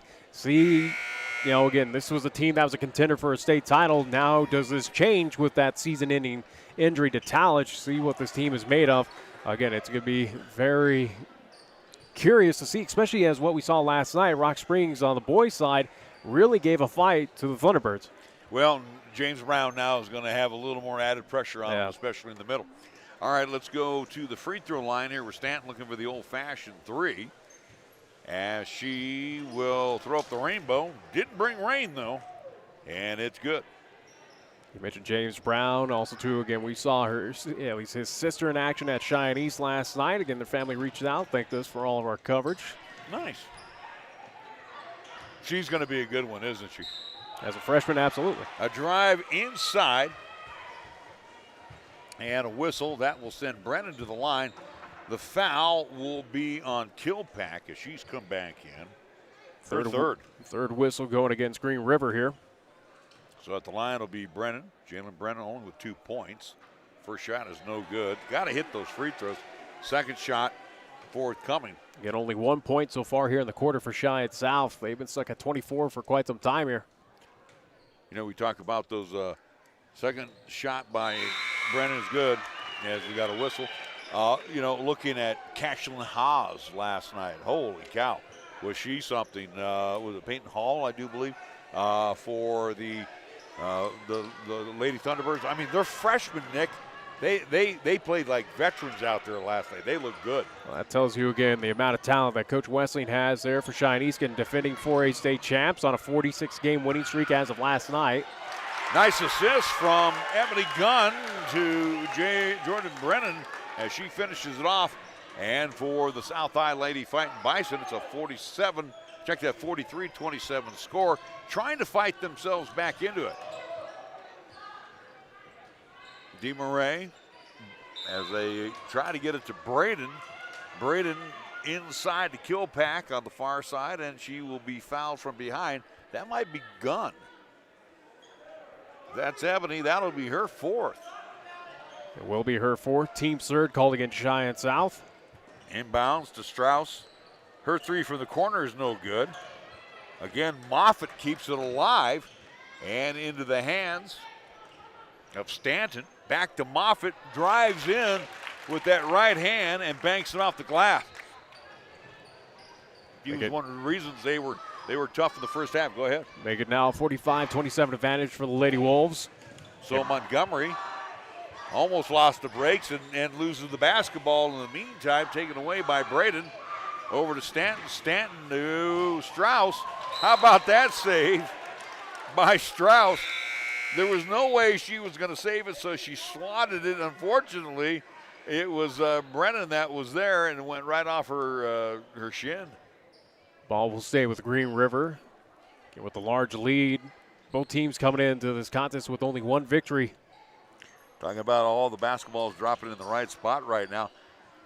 Here's Strauss for three, and another bang. Wow. Now things start to get well out of hand for Cheyenne South, trailing by 21. It's 48-27. Well, and again, South, if you look at the shooting chart, they're just not hitting from the outside until Bailey Williams drops a three-pointer in.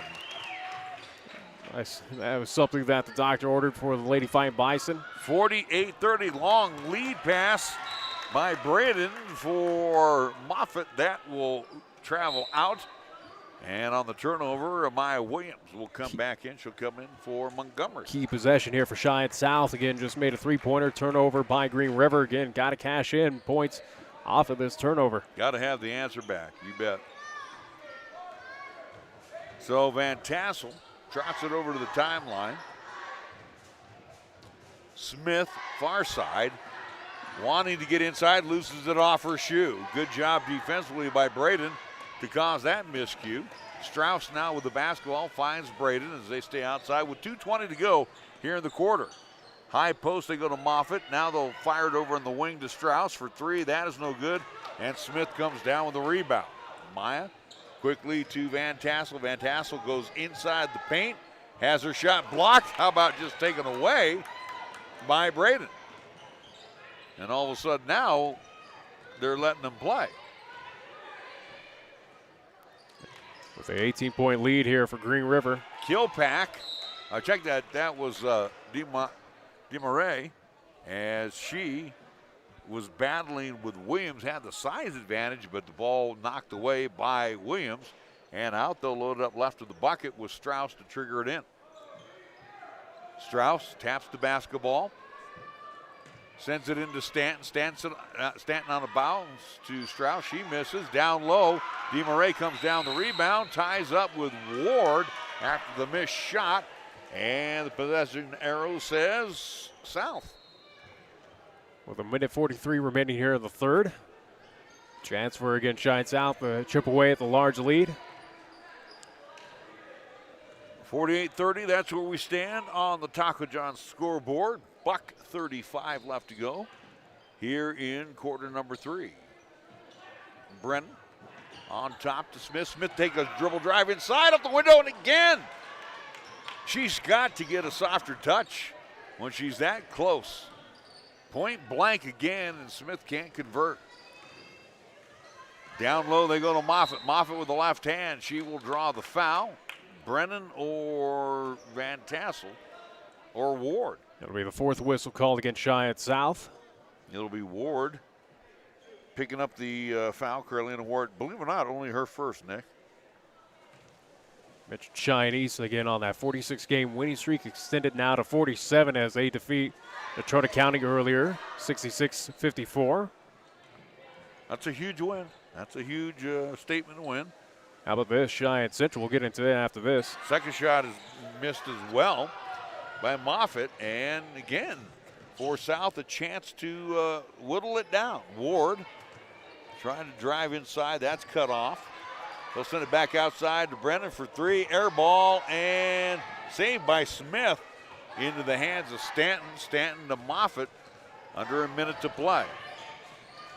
Ball knocked away by Ward, taken away by Ward. She will give it back to Van Tassel. Van Tassel quickly down court to Williams. Williams down low to Amaya Smith.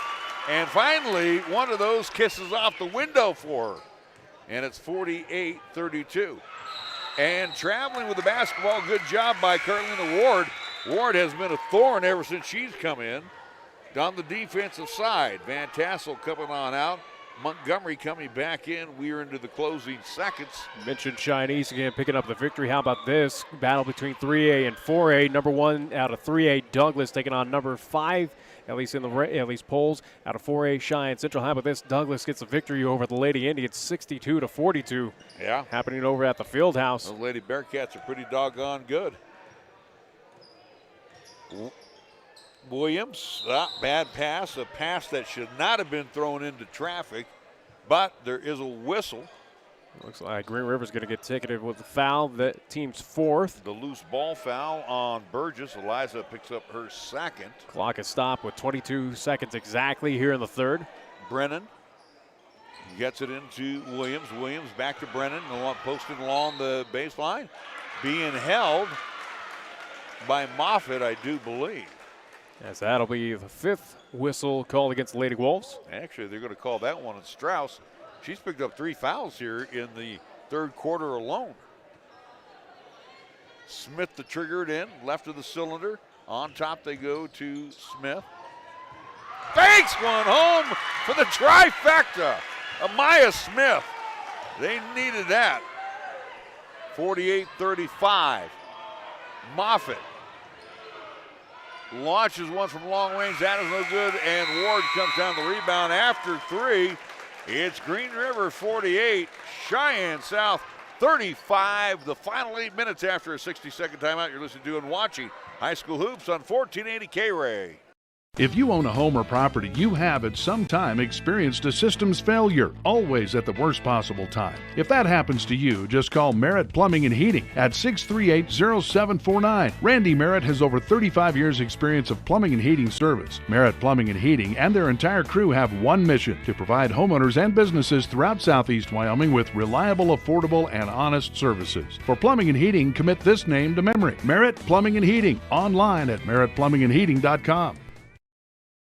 MHP is a certified public accounting and consulting firm located in Bow, Cheyenne, and Fort Collins, offering accounting, tax, and consulting services to businesses, not-for-profit, government, and individual clients. MHP takes pride in their commitment to providing close, personal attention to their clients. They also continue to invest time and resources in continuing education, state-of-the-art computer technology, and valuing their relationships with you. MHP is a proud supporter of local and UW athletics. MHP, 314 West 18th Street, or call 634-2151.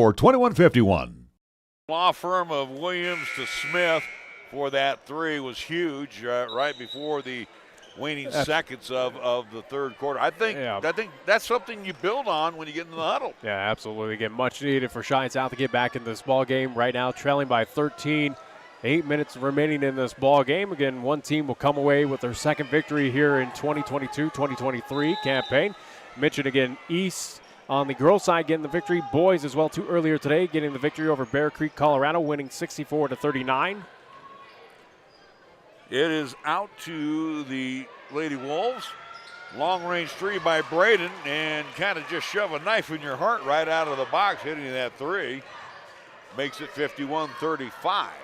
Brennan will try to answer back, can't get it to go. Ward comes down the rebound, push from behind by Kilpack. We're getting close to shooting time, right? They are, as that'll be the 6th whistle call against Green River. Kilpack picks up her 4th, and that will bring in Strauss. A lot of key players right now in foul difficulty. Yeah, for South, you've got Gunn, you've got Smith.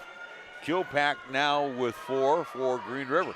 Inbounds will come to Smith, over to Montgomery, now to Williams from the wing, far side three. Bang! And a trifecta. Just like that. As now Cheyenne South coming alive from behind the arc. Bailey Williams burns him for the three, and it's 51-38. DeMarais. Stanton. Back to DeMarais. How about a three from her? That one hits off the side of the rim. That is no good. Ball batted around like a hot potato. Ends up in the hands of Stanton. Check that. Braden now to Stanton, and she will take it in with the left hand. And a missed opportunity for Cheyenne South. Sends the lead up to 15 now for the Lady Wolves. 7-minute mark here on the Taco John scoreboard. Cheyenne South had a couple leads early on in this ball game, but it's been Green River ever since. Williams to Smith. In the lane, ball knocked away, taken away, tapped away, and out. Who touched it last? Looks like as referees will come together to discuss this, as it looks like it's going to go to Green River. And I'm going to agree with them because it came off the hands of Brennan. Clock stopped at 6:44 here. Both teams with plenty of timeouts remaining. So Ward, Gunn, Smith, Williams, and Montgomery on the floor right now as Brennan takes a break. Strauss, Stanton, top of the key. Wanted to get inside, had to send it out to the outside to Strauss. Now to Moffitt, in between the loops, they go to Stanton. I check that. That's Braden. Braden now over to Strauss for three. That is no good. Cleared away by Ward. Ward to Smith. Trailing by 15. Smith wants to get inside. Running right hand block. She hits the floor. Picked up by Stanton. Stanton 3-on-1 with the left hand. And all Ward can do to stop it is commit the foul. South with fouls to give, as that will be the 15th foul called against Cheyenne South. Unfortunately, that'll be in the act of shooting for Stanton. So Liza Stanton shooting a pair. First shot is good. Makes it now 54-38 advantage Green River. Again, Green River coming to this contest 1-6. Cheyenne South 1-7. Second shot on the way is also good. It's a good shooting team, Nick, but again, they have problems with the press. They have teams that will backcourt pressure you. You're going to have problems. Van Tassel's pass to Gunn inside, and that one trickles on in. So Ebony picking up her first points of the night. A ball stolen, taken away by Smith. Smith off the glass. Bangs into the padding on the wall. She is pushed by Braden, and the bucket is good. Seventh whistle going against Green River on that one. Count the basket. Chance for the old-fashioned three. Braden picks up only her second foul. Amaya picks herself up and looking for the old-fashioned three. Tell you what, that was a nice charge by Amaya to the bucket. Putting a little more English on her touch. Looking for the old-fashioned three, and it's good. So Amaya Smith, the junior, the 5'6" junior, brings South to within a dozen. Braden, double teamed on the far side. Bumped into by Williams. She got away with one. I would think we would agree on that one. Yeah. Stanton back to Braden for three. That is no good. And then coming away with this Van Tassel. Breaking free is Williams with a right hand. Good! And the lead is 10. 55-45, 5:16 to go here at Fightin Bison Gymnasium. We'll be back after a 30-second timeout. You're listening to and watching High School Hoops on 1480 KRAE.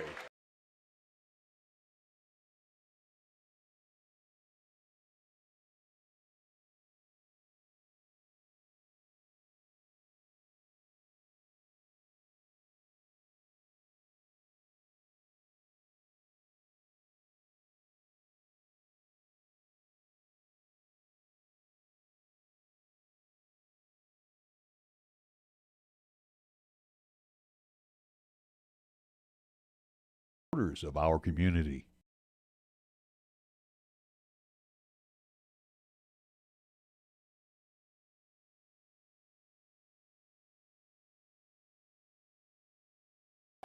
How about this transition bucket right there? Bailey Williams finishes it off. And the South High Lady Fighting Bison find themselves down by 10. A lot of time left, Nick. Plenty of time, plenty of timeouts remaining for Cheyenne South. Again, one foul to give as well, too, for the Lady Fighting Bison. Again, they have clawed back into this ball game after kind of a rough offensive go in the third quarter, have really come out exploding here in the fourth. And started to convert those bunnies that they need to make underneath. Need a stop here. Backcourt pressure. Braden to DeMoray. She gets it over the timeline to Stanton. Back over to Braden. Braden far side. Holds it up high. Now to Moffitt. Again, staying outside. On top to Braden. They get it inside to Stanton. Stanton took an extra step. And they got her. As now, even these old eyes could see that. As now Cheyenne South faithful here in attendance, getting loud and proud for their team. Hopeful for, again, a nice little 10-point comeback. Van Tassel slows things down, sizes up the defense, looking for some cutters inside, sends it outside to Bailey Williams. Williams terminates the dribble on the wing, near side to Gunn. On top they go to Van Tassel. Van Tassel tripped up, and that'll be on Braden. That would be 3 on her. With the 8th whistle called against Lady Wolves. And right now, every time the clock stops, that's bonus. In addition, whether you hit the free throw or not, that's bonus for Cheyenne South. So Van Tassel needing to hit a free throw. She does so. Making now a 9-point lead for Green River. Van Tassel had missed on her last 4. Looked like things were getting out of hand here in the third quarter. Now here comes Cheyenne South. Second shot is no good. That rebound ends up in the hands of Braden. To DeMoray. Back to Braden. Moffitt on the outside. If Green River wanted to, they could play keep away here. Oh, absolutely. But DeMoray is going to launch a 3. That is no good. Ebony Gunn comes down the rebound and travels with it. And credit Stanton. Stanton did not want to foul her, but you could feel her on the back. And unfortunately, Ebony lost her balance and travels with it. So Brennan will check back in for Ward. Boy, some great minutes by Ward.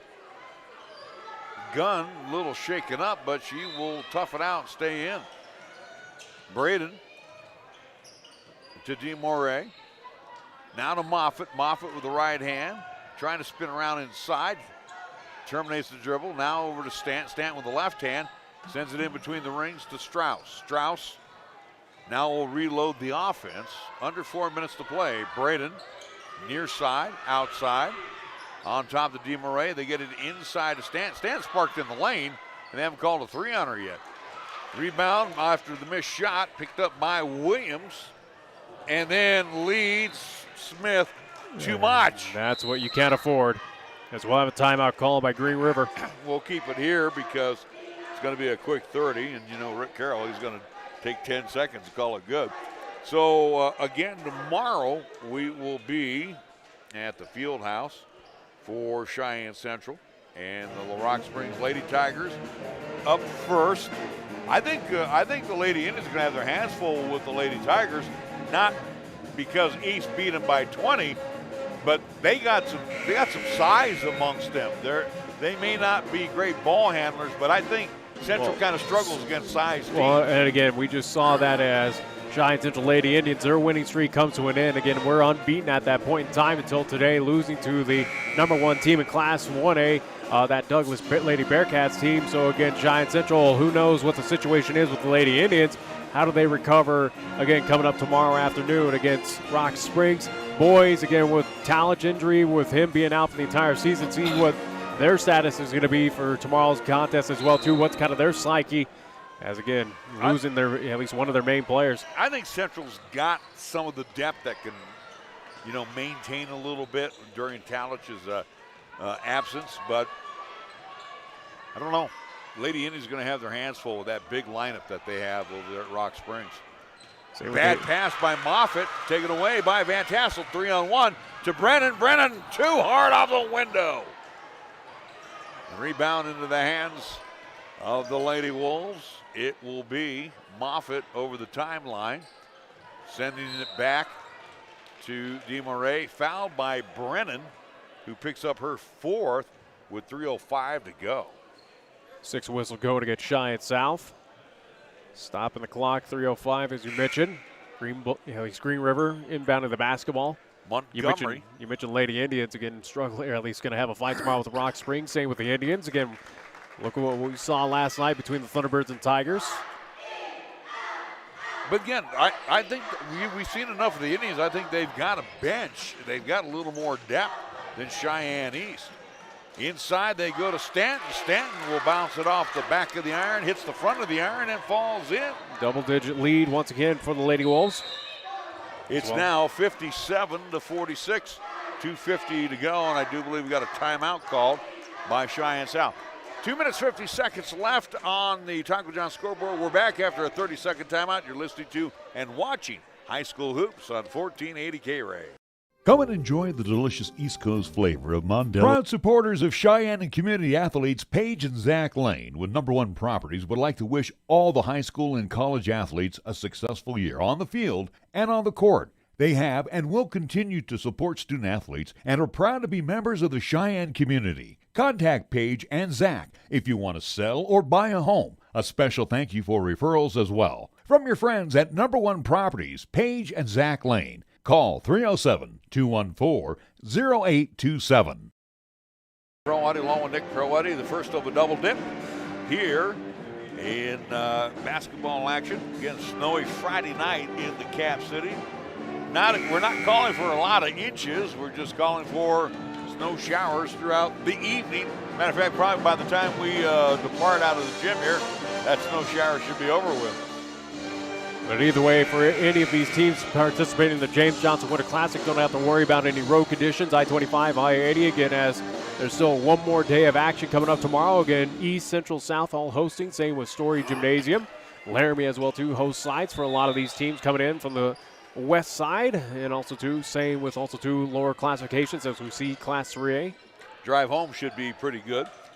Right now it is South basketball. Williams down low. Smith misses the short-range jumper from the baseline. Also, too, in the case of Smith, she looks fatigued right now. She's been out there a lot of minutes. So the last person to touch it was Smith as it goes out, and it will be inbounded by DeMarais. She's in the backcourt to Braden. Braden now to Strauss, and they'll get it over the timeline with 2:25 to go. Far side over to Braden. Braden in the corner. Crossing it over from Strauss to DeMarais. Stanton back to DeMarais on the angle. She tried to get inside. The baseline is cut off. Excuse me. Now to Strauss. And Strauss drives inside but will draw the foul. Yes, that'll be the 7th whistle going against Cheyenne South. Bonus time for both teams here to round out this ball game. 2 of 5 remaining here. Strauss, who is 3 of 4 from the free throw line. 11-point lead as of right now for Green River. Missed on that first attempt. Those are key right now. Matter of fact, the foul was on Montgomery, her 4th. And we'll see Smith come on out. She's basically gassed. And for Cheyenne South, we'll see Jalen Garcia, 5'5" senior, come in, hopefully to spell Williams a couple of minutes. Second shot is good. And I don't mean a couple of minutes on the scoreboard because that's what we got left. It's 58-46 as we come under 2 minutes. Van Tassel with the left hand wanted to get inside and dribbled herself out of bounds. Another turnover by Cheyenne South, something they cannot afford here, trailing by 12. Moffitt, Strauss, Stanton in the backcourt. Nice lead pass to Braden to get it over the timeline. She drops it back into the lap of Stanton, but a foul before the shot as Ward was beat and grabbed her. 8th whistle now going against Cheyenne South. Both teams with 8 fouls apiece here in the second half. Shooting situation here for Green River. Stanton will go to the line. 1 and 1. So first shot is good. Williams will come back in. She'll come in for Montgomery. As it stands right now, Green River, they are to at least retain the victory. Again, we'll move to 2-6 overall. Cheyenne South with the loss, who would fall to 1-8. I think with this free throw attempt, you almost could write this thing off, but she misses it. And Brennan throws an errant pass into the waiting arms of Braden. Braden over to DeMarais. She lost the handle, and sneaking in to get the basketball is Van Tassel, and DeMarais picks up the foul. That is her third, the sophomore. Ninth whistle going against the Lady Wolves. So again, won't be shooting time for the Lady Fighting Bison. Not the double bonus yet. One more to double bonus. Minute 36 remaining in this ball game. Coming up after this, wraps up again. Boys action, Green River, Cheyenne South. First shot in and out, and ball tapped around. Think it might have went off Brennan with a buck 35 to go. Now I think you could pretty much write this one off. 13 points is a little tough to come back from. If you're Cheyenne South, got to get stops here in the backcourt. Braden over the timeline on a bounce to Stanton. Stanton fires it back to Strauss, and now they'll play keep away.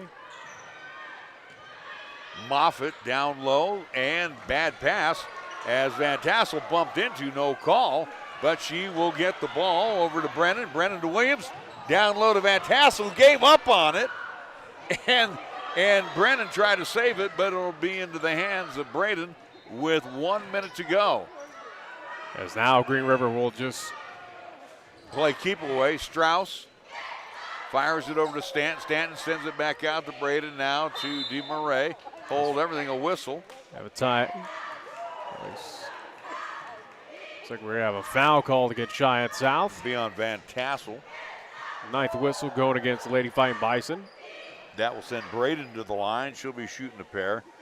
Braden is 1 for 1. So 19 foul. First shot on the way is good. Extending the lead to 14, huh? 60-46 advantage for the Lady Wolves, who again will pick up their second victory of the season. Second shot on the way, and that one is also good as well. 61-46 our score. Not yet our final score. Williams will push it down over to Van Tassel. Van Tassel. Down low they go to Williams. Her jump shot hangs on the back of the iron, no good. Rebound pulled down by Stanton. And a foul in the backcourt. 10th whistle going against Lady Fighting Bison. Double bonus for Green River, which is kind of a moot point at this time. Believe it or not, for Bailey Williams, as hard as she's played tonight, that is only her first whistle. It'll send Strauss to the line to shoot a pair. Cheyenne South with a loss, falling to 1-8 on the season. First shot, good. 62-46 our score. Give credit to the Cheyenne South team, though. Again, they are a competitive bunch. Now, there's a lot of positives in this team. Second shot is no good. Stanton comes down the rebound now to Strauss. They can play a little keep away near center court. And a good job by Williams as she kind of bumped into Braden. Braden forced the pass over to Strauss and threw it away. So it will be out to Cheyenne South. Maybe one last shot at it. Van Tassel into the corner to Garcia. Garcia will load one up. Can't get it to go. Brennan comes down the rebound, high off the glass, and good. Jordan Brennan in the final 7 seconds. It'll be DeMarais. Williams backs off, and we have a final score. It is Green River defeating Cheyenne South by the count of 62-48. 62-48 our final score, as we'll have boys action coming up in a little bit. For the Lady Fighting Bison, they still stuck at 1 win, and for Green River, they pick up their second win of the season. 62-48 our final score. We'll be back after a 60-second timeout. You're listening to and watching high school basketball on 1480 KRAE. Tired of choosing between finances and family time? Platte Valley Bank can help you take care of everything without missing anything. With our online and mobile banking, you can experience immediate access to check your account balance, pay bills, transfer money, and even create a budget. When life has you on the go, Platte Valley Bank makes it simple to take your banking with you. Platte Valley Bank, you belong here. Platte Valley Bank, member FDIC. At Fat Boys Tire and Auto, our business is about more than just selling tires and fixing cars. We believe in faith, family, and community. The Fat Boys family has been serving Wyoming and Nebraska for over 50 years, and 3 generations later, our values have never changed. When you need tires or auto repairs, find the Fat Boys, and we'll treat you like family. Fat Boys Tire and Auto in Cheyenne, Laramie, Scottsbluff, and Wheatland. Get price quotes and schedule service at fatboystires.com. We welcome you back to Fightin Bison Gymnasium, where the Lady Wolves have defeated Cheyenne South 62-48. Nick, your thoughts? Plain and simple. Again, give credit to Cheyenne South, a competitive bunch. Again, they have the athleticism, they have the talent on part of this team. They are improved, at least in my eyes, improved from last season without a doubt. Again, it's just got to clean up some of the finer things on the inside. Again, rushing the shots, those point-blank attempts inside the paint. Clean that up, and again, a couple free throws as well, too. Some of the turnovers. I think this team is, again, capable of picking up a few wins and shocking a few folks as they go throughout conference play. But, again, that's something to develop. Again, curious to see what the Cheyenne South team is like once we get to at least regional tournament time up in Casper at Natrona County. Well, scoring by the quarters for Green River. Pretty consistent tonight. I'm sure Rick Carroll will be okay with this stat line. 15 in the first quarter, 17 in quarter number 2, 16 in quarter number 3, 14 in quarter number 4 for their 62 points. But on the scoring side, Brianna Strauss is the leading scorer with 15, 13 points for Jayla Braden, 13 points for Ella Stanton, 10 points off the bench for Madison Moffitt, 6 points off the bench for McKinley Kilpack, 3 points for Eliza Burgess, 2 for Addison DeMurray, and 1 point for Eva Murphy for their 62. For Cheyenne South, the Fightin Bison, they scored 13 in quarter number 1, 10 in quarter number 2, 12 in quarter number 3, 13 in quarter number 4, and they were led tonight with their 48 points, and then kind of falls off a little bit. So if I'm looking at the numbers right here, Nick, I see for Cheyenne South 23 points for Bailey Williams in the loss tonight, 13 points for Cheyenne South's Amaya Smith.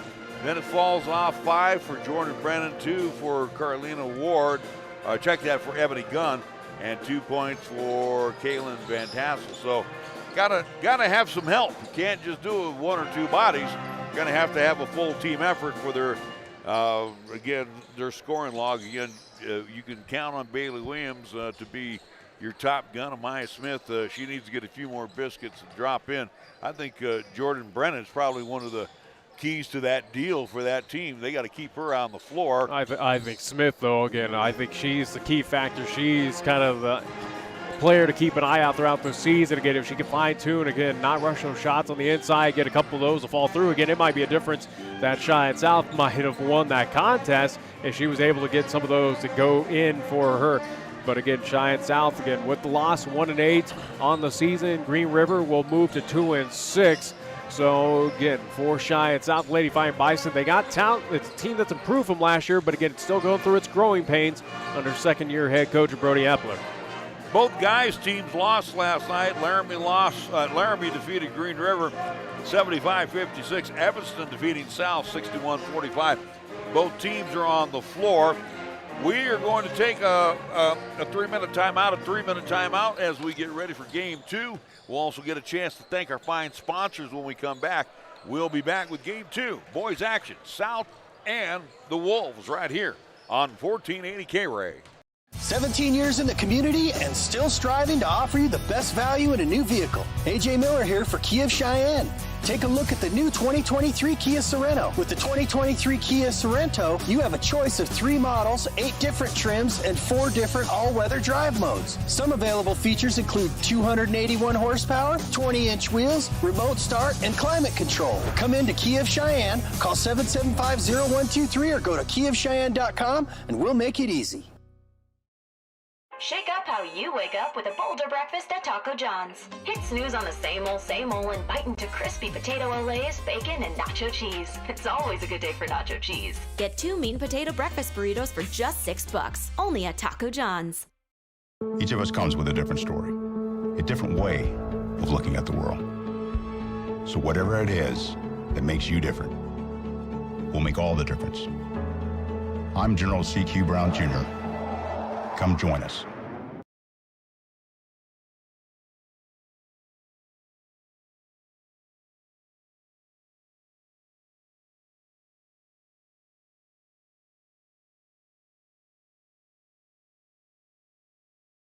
Suddenly it's all so clear with Gill Windows. Your home deserves the very best, that's what we give to you. When it comes to vinyl windows, no need to be confused. We manufacture in Wyoming, build them all right here. 'Cause we know the climate, suddenly it's all so clear with Gill Windows. Hey guys. He's not wearing anything. What?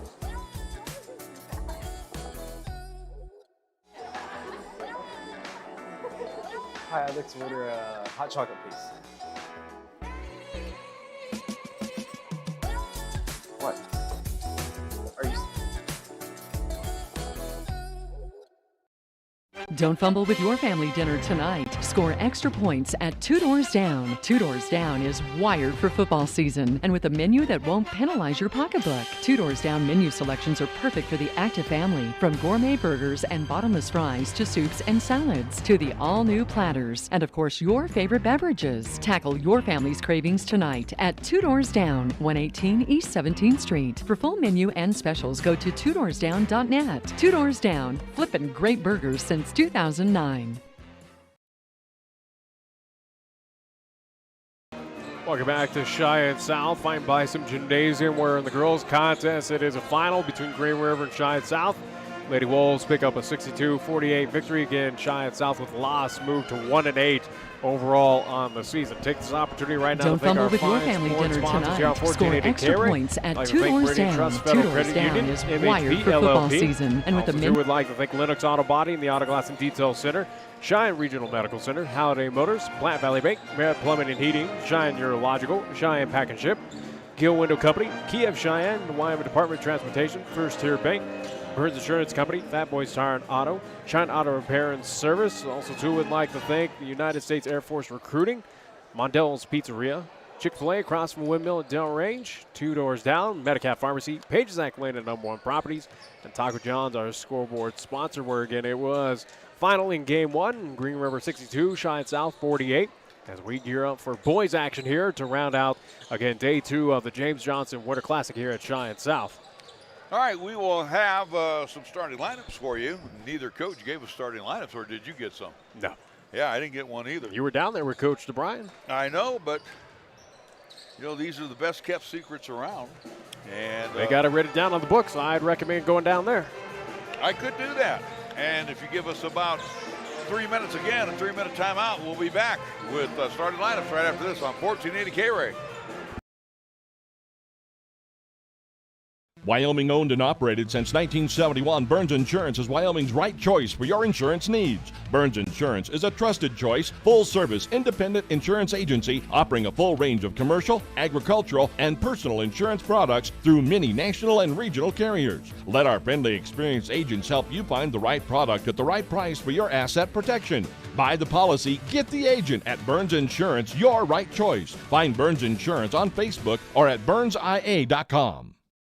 30 years of service and care for Cheyenne and the surrounding area continues at Cheyenne Auto Repair and Service. Hi, this is Larry Proietti for cars in downtown Cheyenne. This is the only place I take my vehicle for service, be it just an oil change, timing belt, checking on my heating and air conditioning unit, and even to replace a burnt-out brake light bulb or worn-out windshield wipers. John and the staff are there to take care of most minor repairs. John is even a TechNet professional. What does that mean to you? He's one of the best when it comes to servicing your car or truck. Check out TechNetProfessional.com today. Open Monday through Friday at 604 West Lincoln Way or call Cheyenne Auto Repair and Service for an appointment at 632-0498. Chick-fil-A at Windmill and Del Range across from Powers Field is a proud sponsor of our high school and LCCC student athletes. Chick-fil-A always offers 2 convenient drive-through lanes to pick up your order if you are on the go. Plus, they have an excellent dining room for the whole family. And remember to order ahead. Use the Chick-fil-A app on your phone. Stop into Chick-fil-A today, open Monday through Saturday, where you can enjoy breakfast, lunch, and dinner. Your home for the real chicken sandwich taste. Chick-fil-A, Windmill and Del Range. Wisdom, expertise, compassion, qualities that are the foundation of Cheyenne Urological, with their experienced doctors and their highly trained staff providing top-quality treatment for prostate cancer, urinary tract infections, kidney stones, impotence, and incontinence. You can trust Cheyenne Urological to give you the highest quality urinary care. Now offering the latest in robotic surgery, call Cheyenne Urological at 635-4131. That's 635-4131. Larry Proietti for Cheyenne Pack and Ship. Remember, Jeff and his expert crew will make sure your package is prepared with the most professional care and will arrive to its destination on time. Cheyenne Pack and Ship offers many other specialty services as well, including private mailboxes, notary services, fax, email, copy services, and courier services. Big or small, they pack and ship it all. Cheyenne Pack and Ship at 3901 East Pershing Boulevard. Call for more information at 307-632-9600. At the Cheyenne Regional Heart and Vascular Institute, you're welcomed with the warmth of a community hospital and cared for with help from the most advanced Double dip. Hopefully Nick will get a split for the Green River Wolves. They're going to line up with Kason Ivy. He is a senior. He'll be also joined by Caleb Luke. He's a senior.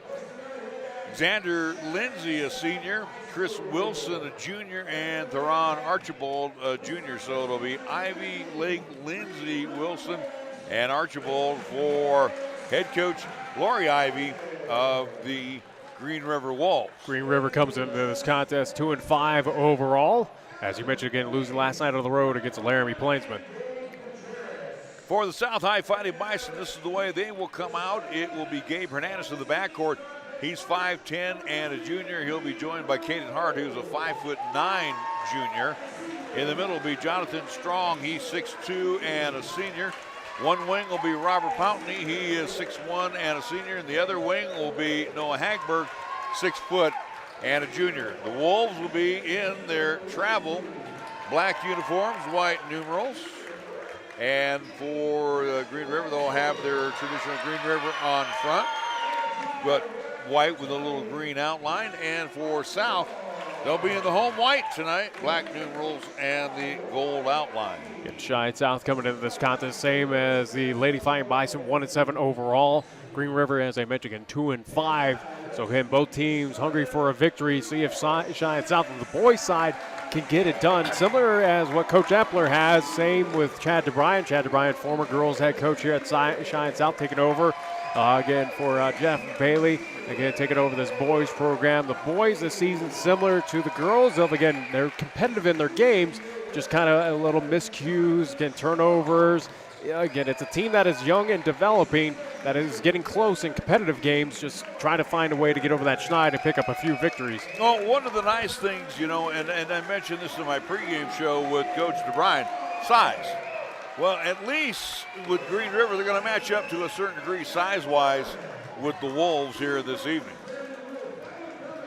So we're just about ready to jump center circle. Same officials that were on the floor the last game are back at it again here in game 2. Same officials that at least called 22 fouls in that first half. Hopefully not the same here in the boys contest. Again, a game that was set to tip off at 7:30. Again, an hour late due to other, at least time lengths of JV contests. Also, to, again, one injury that happened in a game earlier here in the main gymnasium. Pountney along with Chris Wilson to jump center circle for the Wolves. Ball is up in the air, comes down into the hands of Gabe Hernandez, hold everything. And the officials say it was my fault on the jump ball. As they will reset the clock as well, too. I think what he was saying is I favored one over the other. Pountney wins it again into the hands of Hernandez. And here comes Cheyenne South. Hart on the far side to Hernandez. Hernandez now on the top of the key, loses the handle to Pountney. Pountney takes it inside, lean in with the right hand, good. And a 2-0 score. Quickly down court. And getting back on the defensive side to knock it away was Jonathan Strong as they try to go the distance on the inbounds, and it will be left of the bucket with Xander Lindsay, the senior, as he brings it into Ivy. Ivy on top. Now they kick it back over to Lindsay. Lindsay double team. Ball taken away. Nice job by Hart. Hart on the dribble, drops it back into the hands of Strong. Strong wanting to get down low. That's cut off on the near side. Now over to Caden Hart. Hart to Pountney. Pountney wants to get inside. He's a strong kid. He loses the handle of the basketball, then knocked away by Hagberg into Pountney's hand, into Hagberg, and Hagberg drives the hole, but he is fouled en route, and it looks like it's going to be on the Wolves, Chris Wilson. First team foul called against Green River here. And Noah Hagberg will be at the line. The 6-footer junior will be shooting a couple of times for Cheyenne South, looking to extend the lead. First shot is good. 3-0 in the opening minute of play on the Chaco John scoreboard. Nice crowd on hand here for Friday night. 8-minute quarters here in the boys contest. So we mentioned South up 3-0 here early on. Second shot of the way. That one uses all of the rim and falls in. It's now 4-0. As quickly on the attack, losing the handle momentarily was Lake. Gets it back, fires across the way to Ivy. Ivy on the near side now gets inside. A lot of hands floating around. Long range three launched by Lake. That is no good. Cleared away. And quickly down the floor come the South High Fighting Bison. Unfortunately for Pountney, he could not grab the handle. That would have been an easy deuce. Said it is. Ball out to Green River here. Hart started it. Strong all was the middleman, and Pountney couldn't finish it off. Ivy quickly drops it out to Archibald. Archibald being guarded by Hart. And Hart picks his pocket. Hart will slow it down. Now to Strong, lock and load for three. Off the front of the iron, no good. Tapped around. Hernandez comes away with a little short range jumper. That's no good. And cleared away by Archibald. Archibald on the wing, gets it on the near side to Lake. And he'll lose the handle of the basketball. Turnover by Green River. Ball out to Cheyenne South, 4-point advantage. Hart. Crowd fired up here at Fightin Bison Gymnasium. Hagberg near side to Strong, bad pass taken away. Nice job that time by Lake to take it away. And then quickly down the floor and scoring a bucket is Chris Wilson. First points on the board for Green River, coming with 5:50 remaining here in the first. Hagberg over on the far side to Hernandez. Hernandez tripped up by Lake, and they'll say Lake tripped up the basketball as well. Ball will stay with Cheyenne South, 2-point advantage here. 4-2 our score. Pountney again losing the handle of the basketball, and luckily it ends up in Hagberg's hand in the corner near side. Again, Strong to Hagberg, and he made easy money out of that. 6-2. Nice job. Strong's a pretty good basketball player. He's going to be a big assist man for those South High Fighting Bison. How about Archibald for three from the outside, and it's a 6-5 score. Something to keep an eye out throughout this game. Green River again, team outside shooting. Now we're going to get a reach-in foul And the reach-in is going to be on Lindsay. Second team foul going against Green River. 5:15 remaining here in the first one, which is again just been all sorts of fireworks here. Yeah, Jonathan Strong inbounds it in front of the Green River bench. He now has the basketball back from Pountney to Hart in the corner near side, down to Pountney. Pountney out the window and good. Well, I'll tell you what, Robert getting good position underneath. That time he got the handle and put it up and in. Here's a long-range three launch, and that one is good by Chris Wilson. Just like that, it is a tie ball game. So Wilson hitting the tray. He's got 5, and we're tied at 8s. Crazy 8s. Now we're going to get a travel on Hernandez on the pass from Hagberg. And on the turnover, a chance for the Wolves to take the lead at the 4:45 mark. Inbounds will come to Archibald. Archibald being guarded by Pountney. Man-to-man defense by the South High Fighting Bison. Inside, shot partially blocked by Hernandez. He'll take it away as they blocked Wilson. And Hernandez driving down, goes coast to coast, and it falls in. Hernandez makes it 10-8. Nice little soft touch on the inside there. Quickly down the court are the Wolves. This is a high-flying team.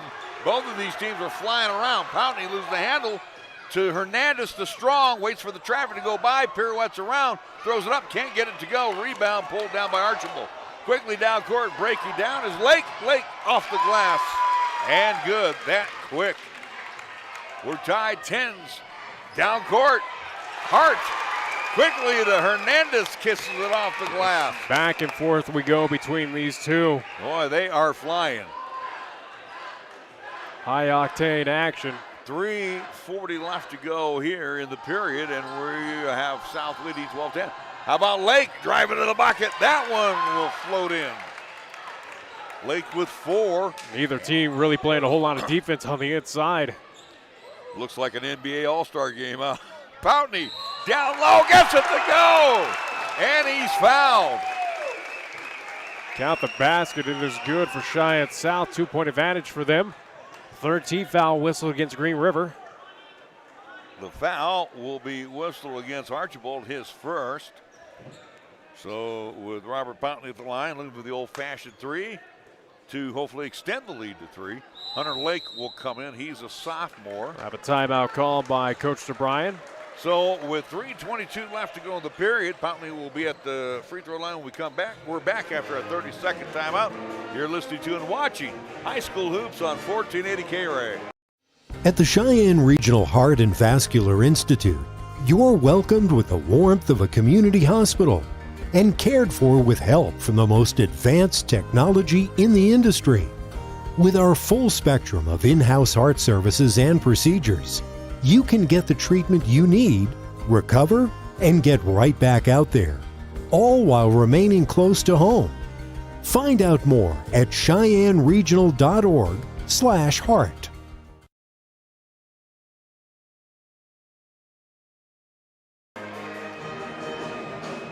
Good ball movement by the Cheyenne South Fighting Bison, and it wraps up with an easy layup and an old-fashioned 3, possibly for South High, as Pountney will toe the mark after the timeout called by Chad Bryan. I think basically you just wanted to give everybody a little rest A there. little breather, absolutely, as again it is back and forth. They've been flying. Both teams finding an easy entry on the inside and getting some high-octane offense going. Cheyenne South right now, again, leading 14-12, 3:22 remaining here in the first. Free throw pending. Pountney, who already has a half dozen here in the quarter, looking for point number 7. Eyes it, fires it, can't get it to go. Tapped around, we might have an over-the-back call. Or do we have a lane violation? They're going to call a late lane violation on that one. Yeah, So the violation, I think, is going to be on Chris Wilson. So for Cheyenne South, you'll take it. Nate Mitchell's checked in. He is a senior for the Wolves. And an air ball by Pountney, so he goes 0 for 2. Ball out to Green River. Getting trailing by 2. Backcourt pressure applied by the Bison. Archibald gets it over the timeline, takes it inside, no look pass, and then bowls over Hagberg. Hagberg not in that danger zone. And Archibald picks up the charge. That is his second. How about all 4 whistles in this game so far have gone against Green River? That one again. Adrian Ruiz comes in. He is a junior. As mentioned, Archibald picking up the foul, his second. So again, forcing the hands of Lori Ivy right now are the South High Fighting Bison. She's got to make some key moves. Strong over to Pountney. Pountney spin around move, kicks it back out to Strong. Strong wants to drive inside, uses that big body, throws one up, can't get it to bounce off the window into the cylinder, and ball comes way out on top. Hagberg ties up with Lake, and it will be out to the Wolves. Clock stopped here, 2:54 remaining in the first. Inbounds from Wilson to Ruiz as they now get it to Hunter Lake. Lake over to Wilson, near side. Again, South staying man-on-man defense. Hernandez knocks it away, but knocks it right into the hands of Wilson. Then trying to drive inside was Lake. That was knocked away. That's Caleb Lake.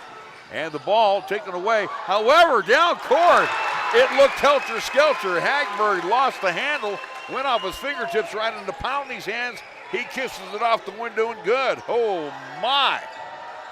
Caleb Lake sends it back out to Wilson for 3. That won't go. Sky for the rebound. Keeping it alive was Ruiz. Ruiz finds Mitchell, and Mitchell puts it off the glass and good. Quickly down court. Pountney off the glass and good. It is a track meet. Neither team wanted to play defense, though. This is Hunter Lake, the sophomore. Gets it off to Caleb Lake. Lake trying to direct some traffic on the near side, outside, into the corner. He'll go to Hunter Lake. Air ball, rebound pulled down by Strong. Strong pushing it up quickly. This team likes to run off the back of the heel of Lake. Lake is like, he can't believe it. It went off the back of his shoes. Ivy will check back in. Wow. As ball. Strong comes out. As ball will stay with Cheyenne South here. We'll see Austin Weber, the 6-footer, in for his first bit of work, and Dylan Wilmarth. Here's Hagberg for 3. That one won't go. Wilmarth tracks it down along the baseline, gets it inside to Hagberg. He is dumped and fouled. Let's see who. It will be on Caleb Lake, and he picks up his first. Team's 5th whistled against Green River. And every single foul called in this first quarter has been against the Wolves. Hagberg will toe the mark again. He's 2 of 2 with 4 points here in the quarter. And dare I say, a fast-moving quarter. First shot is good by Hagberg. He's got 5. Pountney has 10 in the quarter. Largest lead of the evening for either team at 5 right now for Cheyenne South. Hernandez has the other 4 of their 19 points. Hagberg bends at the knees, fires it, and can't get it to go. Pountney tries to keep it alive and try to slam it off. Caleb Lake couldn't do so, and it'll be out to the Wolves. So now they'll retreat defensively. Talk about a team that plays with high octane. Let's tip our cap right there to the South High Fighting Bison. Ivy to Lake. His three-pointer from the corner is no good. His last touch by Cheyenne South. Yeah, I think it was going to be, correct me if I'm wrong, I would say it was Weber that touched it last. The ball will stay with the Wolves here on this side. Minute 3 remaining here in the first. Hunter Lake to bring it in. Has to send it out on top to Caleb Lake. I'm going to go out on a limb and say they're brothers, wouldn't you think? Or related somehow. How about this time, Lake? Hunter Lake drills the tray, and they needed that. They were struggling there for a while. Hart to Wilmarth. Far side over to Pountney. Pountney takes it inside, leans in with the body, can't get it to go, gets his own rebound, puts it up and back. How about that? Nice soft touch on the inside by Pountney here this evening. Into the corner, long range three. That is no good. A late whistle. And it's going to be a 3-shot foul. Oh, that's going to be on Noah Hagberg hitting the deck. That is a tough first foul to pick up for Cheyenne South. Nate Mitchell, he'll be shooting 3 times. Again, you got to sell it without flopping it. Well, either way, again, the foul will be called. 3 shots coming. First shot on the way is good. And that's a hard thing to do, too, especially at the high school ranks, is nail all 3. So far, Nate, the senior, has hit 1. Looking at number 2. And got a little help that time from the front of the iron. He's got 4. Pountney will come on out. Strong back in. Hagberg will step on out. And Hernandez will come back in for him. Cuts the lead down to 2 here. Both of these programs again in Class 4A. Green River on the west side. And Mitchell does it. Hold everything. So we're going to have a lane violation again by Green River. He stepped on the line. Wow. This is getting too intense. 21-19. This is preseason, isn't it?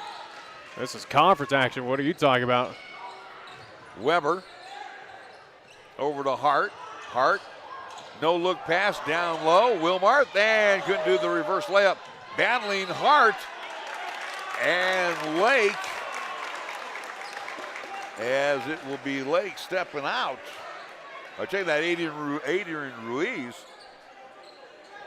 And Ruiz was out on the baseline. Inbound Strong to Hernandez with 11 seconds to go. Wilmarth now to Strong. Strong takes it inside. Kicks it back out, in and out of the hands of Hernandez into the hands of Caleb Lake. Lake takes it in and tried to drop it over the middle. Nobody home after 1 period of play. Wolves and the Fightin Bison, a wild one, 21-19 in favor of South High. We're back after a 30-second timeout. You're listening to and watching High School Hoops on 1480 KRAE. At the Cheyenne Regional Heart and Do you like to keep your deposits local while maximizing your returns? Come check out our top-tier rates at First Tier Bank, conveniently located on Stillwater Avenue and in the heart of downtown at 18th and Cary. We look forward to serving all your financial needs. Member FDIC. Visit Halliday Subaru in Cheyenne. At Halliday Subaru, you'll find one of the largest Subaru selections in Wyoming, always at low Halliday common sense prices, including the most popular Subaru models like Outback, Forester, and the Ascent.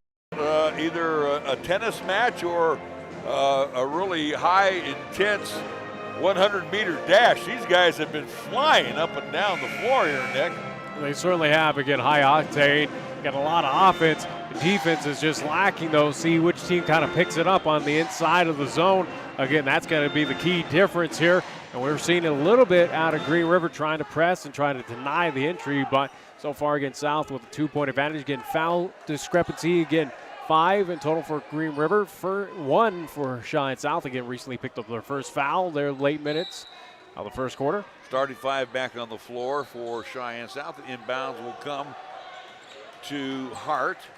Caden terminates his dribble, sends it to Pountney. Pountney, spin around move inside to Hernandez, has it knocked away. No, lost it. I think you credit Caleb Lake on that one, getting in front of Hernandez and knocking it away. Thrown over by Cheyenne South. Ivy to bring it in as he does so to Hunter Lake, and Hunter Lake hits the deck after the Hernandez foul, and I think that was more of the frustration foul by Gabe after losing the basketball. He'll pick up his first, team's second call against Fightin Bison. Fightin Bison again applying the pressure. Hunter Lake over the timeline. Get it on the high block to Lindsay, back out to Lake. Wilson, now to Caleb Lake. Lake with the left hand, he wanted to get inside. That's cut down by Hernandez. Now we'll pull up from about 8, couldn't bank it home. Strong with a strong rebound, so to speak. And now he'll push it up. He'll throw one up from 15 and left it short. Hagberg battling with Lindsay, and it will be off Noah. And out to the Wolves, 21-19 here. We played about a minute, and nobody scored here in the quarter. And he stepped on the baseline. Again, he kind of hesitated. That lunge. Yeah, that momentum carried him over the baseline. So turnover by Green River. Cheyenne South with a phenomenal opportunity on their end to inbound. So on the end line, it will be out to the Cheyenne South Fighting Bison. Hagberg, who could not get the handle of the basketball, but that was good news. He at least had the position underneath, draws the foul, and he will go to the line to shoot a couple of times. I think that will be on Hunter Lake. That'll be the 6th whistle called against Green River here. That will send Hagberg to the line to shoot a pair. Noah. Strong off the back of the iron. You know it's strong when it comes back nearly to you. So Hernandez will step on out. We'll see Caden Parsons check in for South. He's a 6-foot senior. Score will stay the same at 21-19. Advantage Cheyenne South here. Second shot on the way. That one is a good one. And the lead extends out to 3. First point of the quarter. Ivy over the timeline to Caleb Lake. Lake loses it. And Wilson comes away with it. Strong got a piece of it. No. They're going to say Strong went body to body with Lindsay. Again, I thought that was ball from our angle. We're up top, though. As you can hear, folks not too happy here. The Cheyenne South faithful a little upset about that call. 3rd team foul called against Cheyenne South. We haven't heard that kind of anger this evening, huh? Wilson at the line. His first free throw attempt is no good. And again, good enthusiasm here from the faithful tonight. And again, we also welcome those that made it in from Green River. Second shot on the way is good. First points for Green River. 22-20, our score. Strong with the left hand. Trying to get inside. On a bounce over to Hart in the corner. Near side almost lost it. Hart.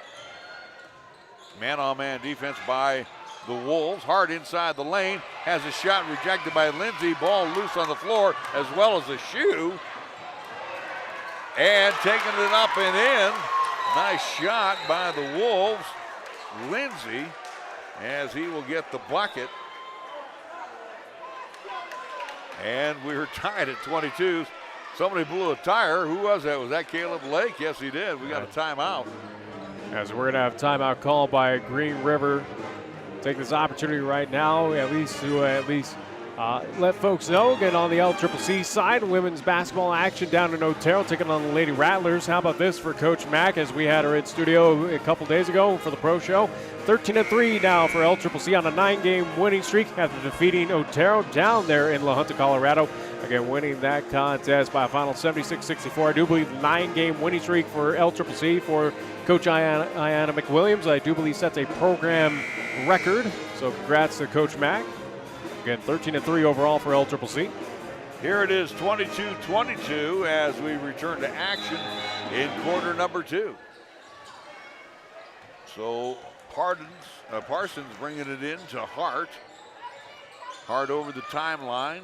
Again, attacking the zone to our left. They get it down low to Pountney. Pountney hits the deck and being held in the process by Ivy. And I think Ivy is going to be whistled for that foul. 7th whistle code against Green River. Bonus time now for Cheyenne South. For the remainder, 6:19 here in the half. So Robert Pountney at the line. He'll be shooting 2. And a chance for South to grab the lead.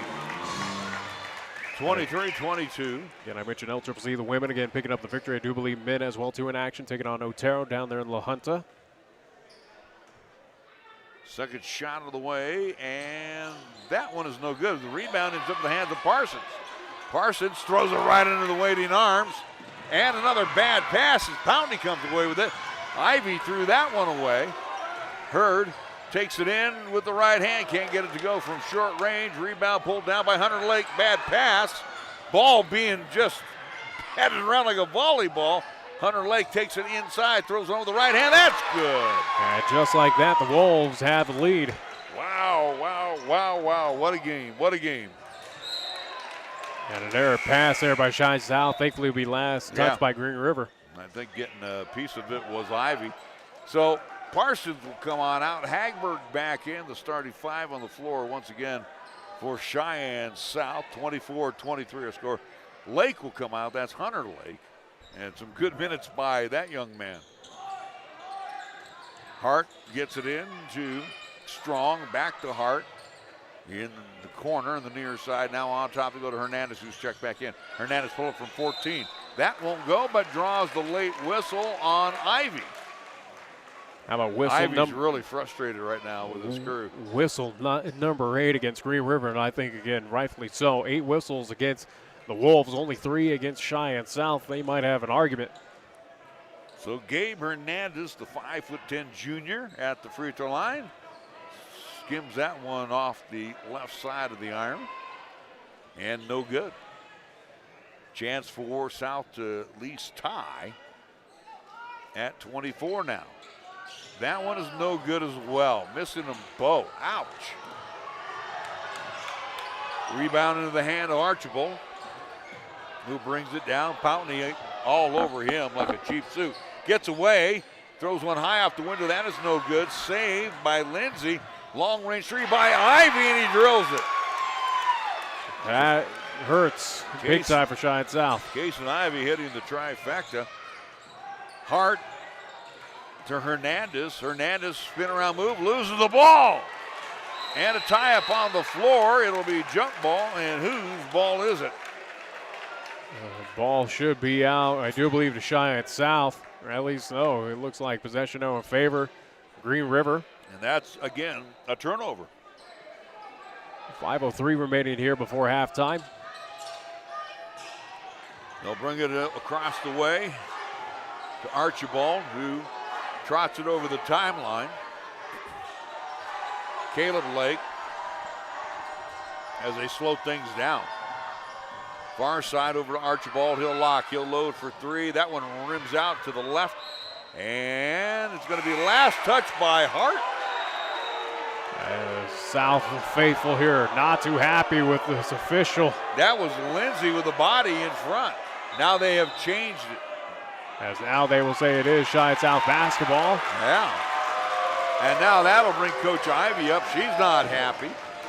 Actually, it looks like more she's just kind of calling out defensive signals. So for South, it's a wild one here tonight. Strong gets it over the timeline. Yeah, might have been a blown call there. Yeah, a no call. Pountney loses the basketball quickly down court. Lake, a behind the back pass blocked by Hernandez. Unfortunately, Lindsay's there to get it. Now to Archibald for 3. He wanted to bank one home, couldn't get it to bank. Rebound pulled down by Hernandez, quickly down the floor and way overshoots Pountney. And South turns it over. Very high octane, again, pace to this ball game, but not at least equating to a lot of points. Again, it's just been more turnover. A lot of errors, yeah. A lot of turnovers. Archibald left free for the 3 this time.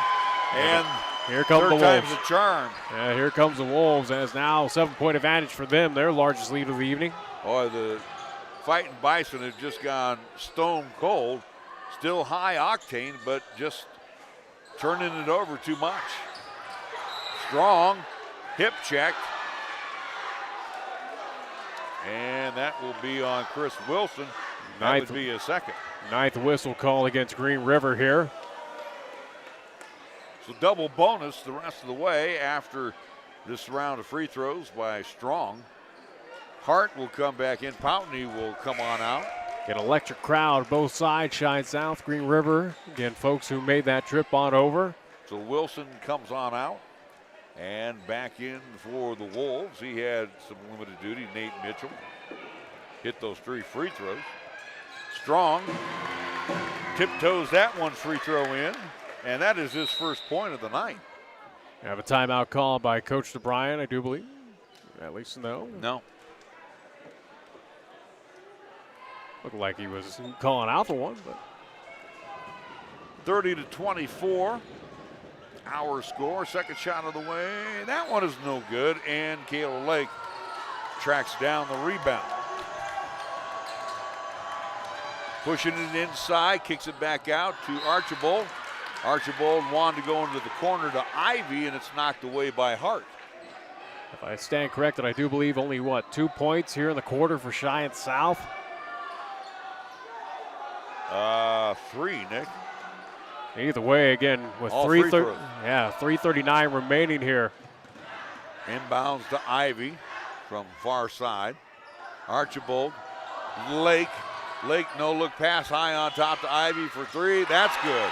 Nice soft touch there by Kason Ivy. Green River starting to become unconscious from the land of 3. 9-point advantage. Well, South is giving them every luxury by not having anybody on them. Ball will be kicked by Ivy. And it will be South basketball. They'll load it in front of the Green River bench. 3:18 to go on the Taco John's scoreboard. Weber, who's checked back in, hands it back over to Strong. Near side to Hart for 3. Bang! And a Caden Hart sighting for Trey. 33-27. Lake wanting to get inside and bowls over Hagberg. I'll tell you what, Hagberg's a big kid. He can take it. And for Caleb Lake, that is his second. That's the 10th foul. It's not a shooting situation on an offensive side. 13 whistles have been called here in this first half, 10 of them against Green River. Hart. As now we'll have a timeout called by Coach DeBryan. DeBryan was yelling timeout, timeout, and the official was kind of blowing him off. 2:54 to go here in the first half. It's 33-27. We're back after a quick 30-second timeout. You're listening to and watching High School Hoops on 1480 KRAE. Visit Halliday Subaru in Cheyenne. At Halliday Subaru, you'll find one of the largest Subaru selections in Wyoming, always at low Halliday common sense prices, including the most popular Subaru models like Outback, Forester, and the Ascent. View lease and finance specials online at HallidaySubaru.com. Then visit Halliday Subaru, Westland Road, Motor City, Cheyenne. Experience the Halliday difference, the beginning of hassle-free driving. Come see how the Halliday difference can make a big difference for you. The Halliday difference.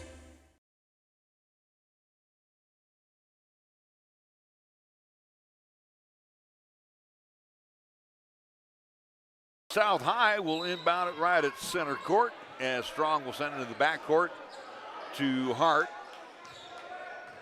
Hart looks over for the play selection. Now back to Strong. They keep it outside on top. They go to Hagberg, far side. Hart with the basketball. Man-on-man defense, pushed around. Hart wants to get inside, dumps it back to somebody, and it looks like Ivy will step in front of it, take it away quickly to Archibald down the floor, and lays it off the glass good from the left side. Nice one by Theron Archibald. An offensive run here in the second quarter by Green River, again extending their lead up 35-27. Hernandez wanting to get inside, throws up a right-hander. That one's long, Strong, and over the back will be Weber on the loose ball foul as he climbed on the back of Ruiz. That'll be the fourth whistle called against Cheyenne South. Stops the clock at 2:13. 2:13 left to go on the Taco John scoreboard with a 8-point advantage for the Wolves. And the Wolves get a little bigger as they bring on Sam Tobbs. And he's got the basketball in the corner.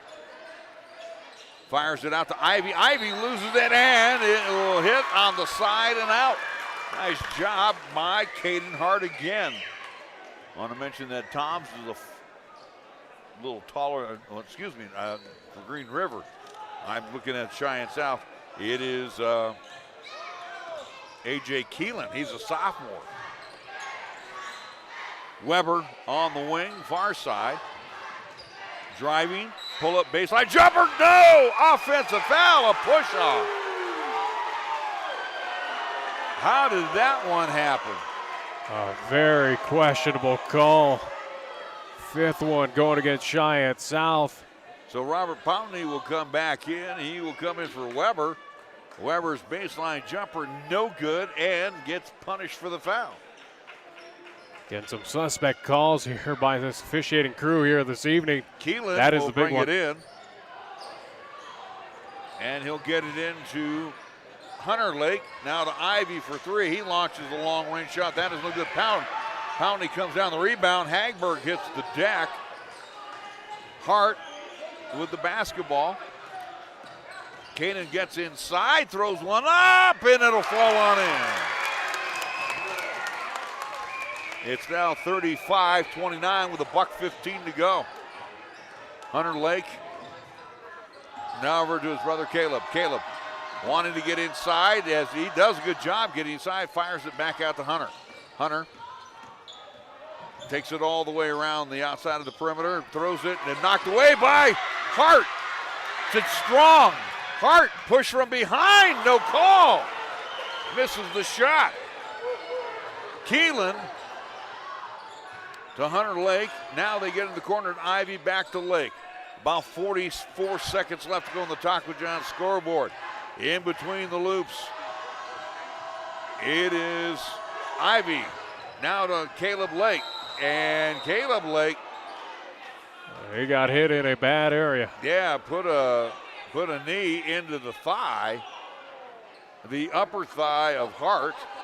Officials will discuss. It's not the groin area, but we'll call it the upper thigh, and we'll see what they have. We got 33 seconds to go, stoppage to play. Offensive foul called on Caleb Lake. Nice job by Hart to sell that one. That'll be the 11th whistle called against Green River. And that's 3 on Lake. Again, that's on the offensive side, so not a shooting situation for Cheyenne South. Austin Weber comes back in. Lindsay will come back in. The way that this officiating crew is handling things, this is kind of a powder keg waiting to explode here with both sides, both crowds getting a little heated here. Strong will step on out. Inbounds will be to Hernandez, who is back. Under 30 seconds to go, I think, if I look at it right, Chad DeBryan says one shot. Hernandez wants to get inside, drops a bounce pass to Poutney on the baseline. No look pass, and Hart can't come away with it quickly to Hunter Lake. Lake drives inside, gets the biscuit to fall in. It's 37-29 with 10 seconds to go. Hart gets inside. No, it's cut off. Trying to get down the baseline, loses the basketball. Hunter Lake quickly down floor to Lindsay, tried to bank one home. Can't get it to go. We have completed one half of play. Wild, high octane first half with the Wolves heading to the locker room leading the Bison by a halftime score of 37-29. We will be back to South High after we catch our breath and take a 2-minute timeout. You're listening to and watching High School Hoops on 1480 KRAE. For nearly 30 years, family-owned and operated Lennox Auto Body, along with the Auto Glass and Detail Center, has been serving our community with quality and customer satisfaction. It's a pretty simple drill. When you want it done right the first time, call Lennox Auto Body for an appointment at 307-634-6608. Lennox Auto Body at 1020 Dunn Avenue. And the Auto Glass and Detail Center. Remember, it's not clean until it's Lennox clean at 617 East Pershing Boulevard. Lennox Auto Body. No shortcuts, no compromise. Are you looking for a pharmacist who will actually take the time to talk to you? Then come to Medicap Pharmacy. We're dedicated to healthcare only, which means we'll fill your prescription quickly, and then we'll make time to listen, answer your questions, explain your prescriptions, and tell you about possible drug interactions. Medicap Pharmacy. We'll always make time for you. Medicap Pharmacy, 1947 Bluegrass Circle, next to Texas Roadhouse in Cheyenne. Or call 635-3712. Meridian Trust Federal Credit Union is now offering a simple way to help make your money work for you. Meridian Trust will now pay 4% interest on their Max Rewards free checking accounts with balances up to $25,000 per month. Get all the details at mymeridiantrust.com or stop by your local Meridian Trust branch with 3 locations in Cheyenne. 4349 East Lincoln Way, 1602 East Prairie Avenue, and downtown at 2223 Warren Avenue. Right now is the perfect time to become a Meridian Trust member. Meridian Trust Federal Credit Union, where your deposits are safely insured by the NCUA. Be sure to stop in today. If you own a home or property, you have at some time experienced a systems failure, always at the worst possible time. If that happens to you, just call Merritt Plumbing and Heating at 638-0749. Randy Merritt has over 35 years experience of plumbing and heating service. Merritt Plumbing and Heating and their entire crew have one mission: to provide homeowners and businesses throughout Southeast Wyoming with reliable, affordable, and honest services. For plumbing and heating, commit this name to memory: Merritt Plumbing and Heating. Online at merrittplumbingandheating.com. We all catch our breath here at halftime as the Fightin Bison trail at the intermission, Nick, by the count of 37-29. Killer for South High in the second quarter was only 8 points. Yeah, I was going to say, again, at least that's where Green River really started to step things up again. Their offense just kept on going. Cheyenne South became a little quiet. Again, struggled again. We mentioned only had 3 points with 3 minutes left to go in that quarter. Again, a tough second, again, where South had opportunities, got some fast breaks, but again, just were rushing those shots on the inside. So Green River took advantage of it. A couple three-pointers. They started to become unconscious from the line of three. And again, that's kind of helped them out to at least have this lead. Again, fouls, definitely a discrepancy on the Green River side. Keep an eye on that. Again, few players in foul trouble. Cheyenne South kind of avoided it. Again, a total of 4 in that first half for the South High Fightin Bison. So, but let me stop you right there on fouls. You had Green River with their 10th foul with about 3 minutes and 45 seconds left to go in the first half. South never toed the mark after that. Again, that's, give credit to the Wolves of avoiding foul difficulty, play, at least a little discipline, knowing that they were in that double bonus territory with Cheyenne South. So, it is what it is. A couple questionable foul calls as well, too. A couple decisions that were questionable as well, too, by this officiating crew. Again, see what's going to happen coming out of the second half, where, again, tensions are a little high on the court, and same also, too, within the stands between this Green River and Cheyenne South faithful here at Fightin Bison State, at least, gymnasium. Well, let's take a look at some of the numbers here in the first half for Green River. And if you're Coach Ivy, again, Lori Ivy, you got to be pretty happy as you had the locker room. Amidst all of the turnovers and all of the miscues. And all the fouls, Yeah, 19 in the first quarter, 18 points in the second quarter. And when you listen to the scoring log, Nick, it's pretty doggone consistent here. You've got Kason Ivy with a half dozen.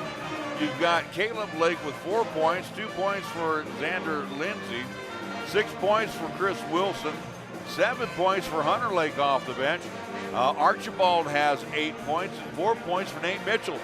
So just about everybody getting involved in the scoring column for the Green River Wolves that has made an appearance on the floor.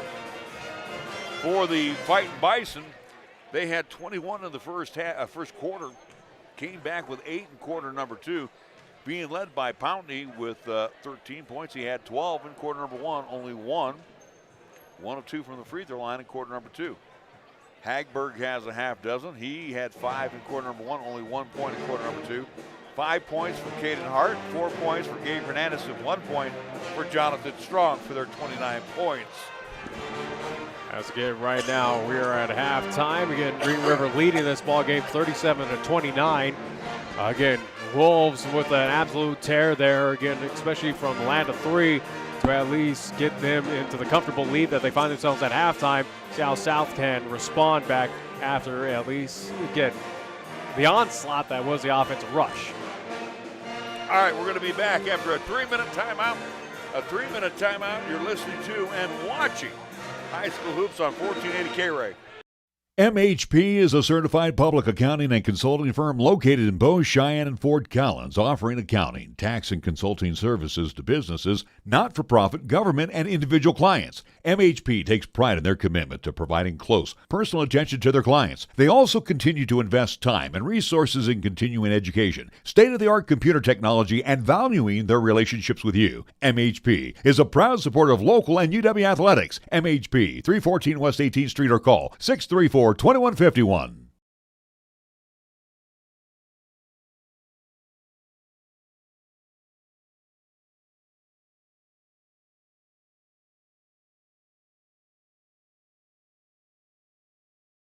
subs to go along with their sensational salads. Mondello's Pizzeria, locally owned and operated in Cheyenne for over 35 years. Open Wednesday, Thursday, Saturday, and Sunday in the Greenway Commons at 1507 Stillwater Avenue. For orders to go, please call 778-6068. Mondello's Pizzeria, proud supporters of our community.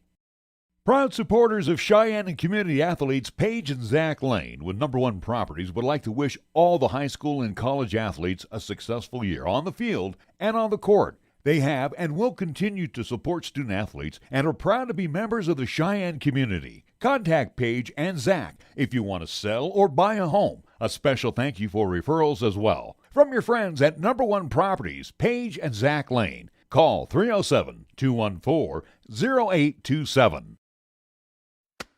Tired of choosing between finances and family time? Platte Valley Bank can help you take care of everything without missing anything. With our online and mobile banking, you can experience immediate access to check your account balance, pay bills, transfer money, and even create a budget. When life has you on the go, Platte Valley Bank makes it simple to take your banking with you. Platte Valley Bank, you belong here. Platte Valley Bank, member FDIC.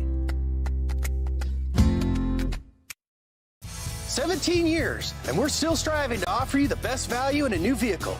I'm AJ Miller here at Kia of Cheyenne. Come by and see the new 2023 Kia Sportage.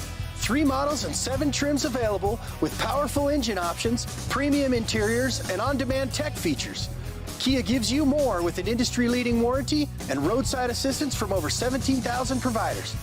Come into Kia of Cheyenne, call 775-0123 or go to kiaofcheyenne.com and we'll make it easy. With 6 crunchy beef tacos plus a pound of potato olays, our 6-pack in a pound is perfect for date night, movie night, 1,000-piece puzzle night, camping, tailgates, or any day that ends in Y. Get $2 off the 6-pack in a pound, only from Taco John's.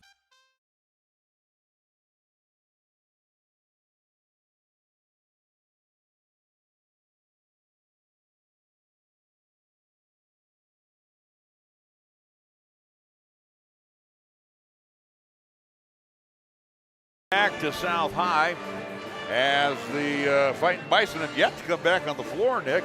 And they got about 2 minutes to go here in the halftime as they're buzzing them now in their locker room.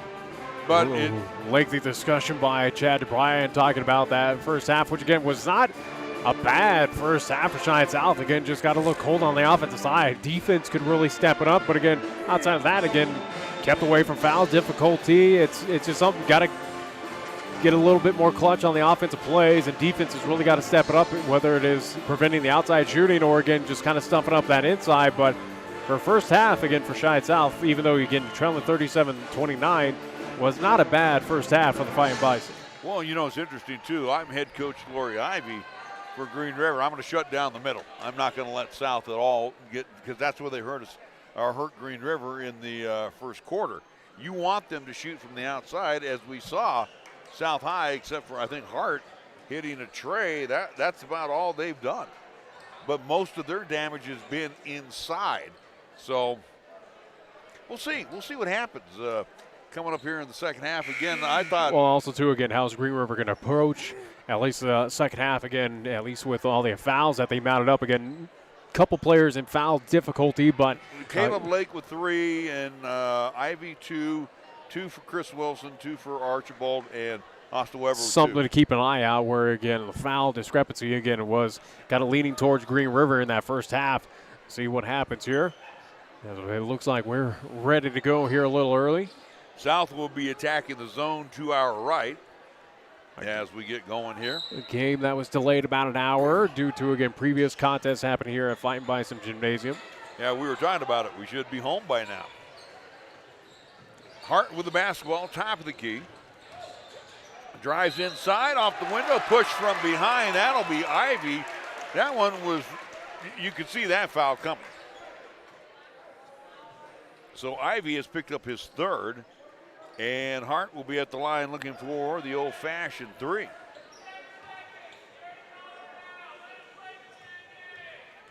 So let's see. Green River faithful not happy with some of the calls. Shot is good, so a good 3 start for Cheyenne South.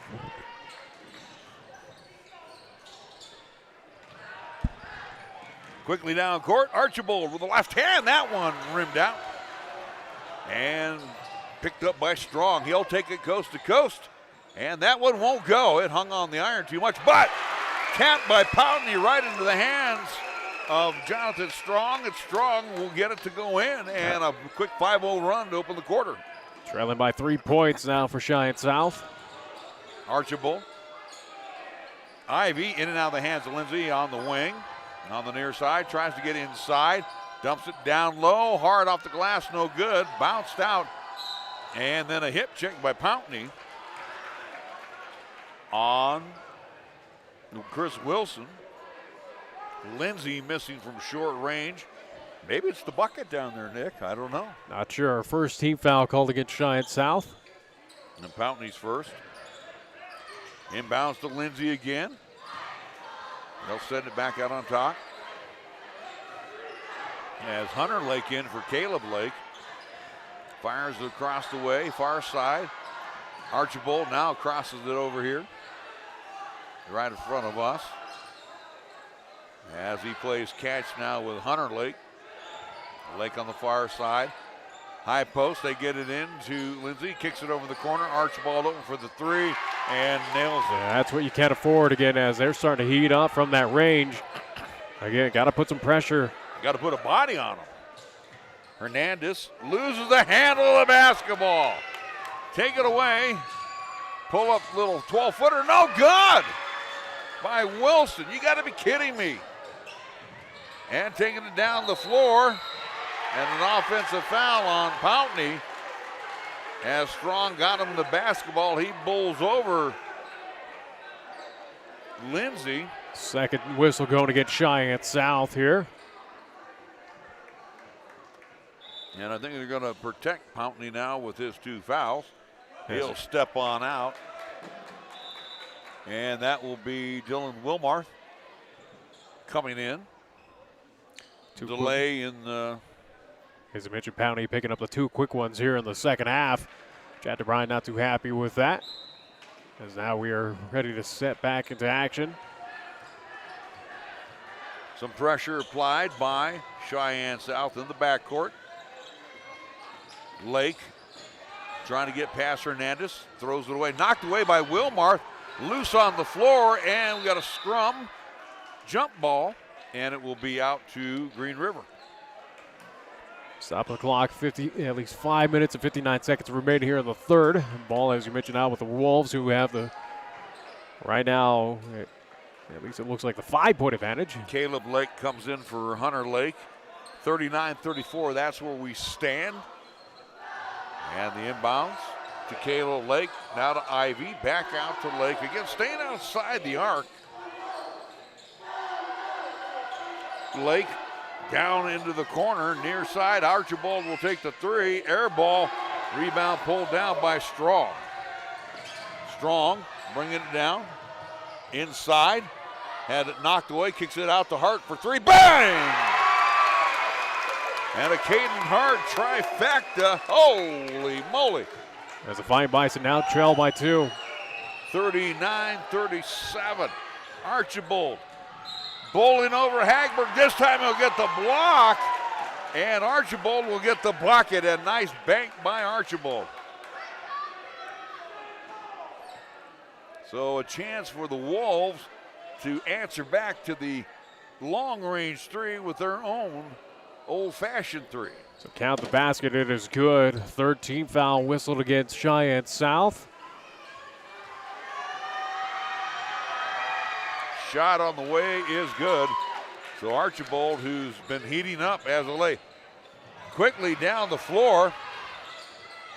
Strong has the ball knocked away into the hands of Ivy. Ivy to Archibald. Archibald, nice maneuver past Hagberg, and he made that one look very easy. As the Wolves now the Wolves playing some great defense. Strong ends up with the basketball, steps back for a 3, a late whistle, hold everything. We're going to have a foul on Ivy. That will be his 4th before the shot. Team second call against Green River, push foul there. Ivy's going to have to sit down. There's no doubt about that. He's got 4, And that will bring back into the contest Nate Mitchell. Strong in front of the South High bench. Hagberg on the far side. Wilmarth in between the loops. They go to Hart. Into the corner to Wilmarth. Back to Hart. Hart's pass tipped around. Ends up in the hands of Poutney. Poutney now to Wilmarth. Try to force one in down low. However, South keeps it alive. In the corner, Hart for three. That one's skimming off the rim. Ball down on, bodies on the floor. Ball ends up in the hands of Lindsay. Hold everything. We're going to get a charge this time on Archibald. This time taking the charge was Hart. So Archibald picks up his third. Team third called against Green River. Ball out to Cheyenne South. Wow. 4:24 remaining here in the third. And again, electric as the first two quarters. Is this more rugby-ish basketball? A little physical, yeah, I mean, without a doubt. These guys are getting after each other. This is only preseason. Hart over to Strong as they stay outside. Looks like the Wolves now have dropped into a zone. Like I said, they want to close down that middle. Hart to Wilmarth. Wilmarth lean in, good. So if we're doing Wilmarth, he cuts it down to 5. Here's Archibald from 15. That's money. He's got a nice stop and pop shot. That's a key thing right now for Cheyenne South. Again, got points on the offensive side. Got to get those defensive stops. Strong over to Hagberg. Hagberg to Wilmarth. Wilmarth and an offensive foul. He was pushing off. Fourth whistle now against the Fightin Bison as fouls. Actually, they're going to call a moving screen on Hagberg. Either way, it's still the 14th foul called against Cheyenne South. 7 whistles so far here in the first half called against both squads. 2 on Hagberg now. Strong will come on out. Hernandez back in for him. It's 46-39.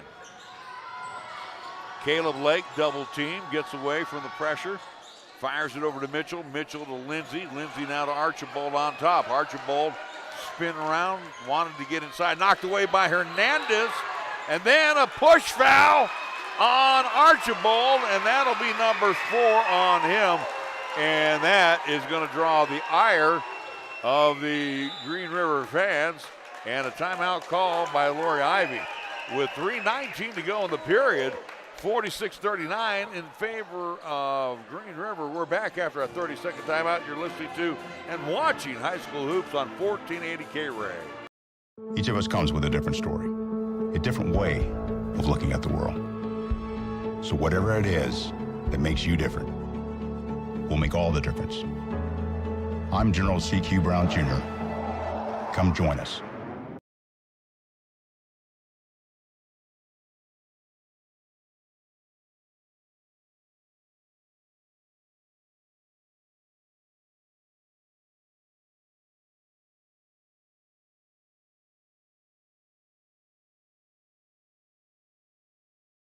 Back as the South High Fighting Bison and the Green River Wolves locked in the battle. Interesting during the timeout that head coach Lori Ivy spent most of it talking with the official.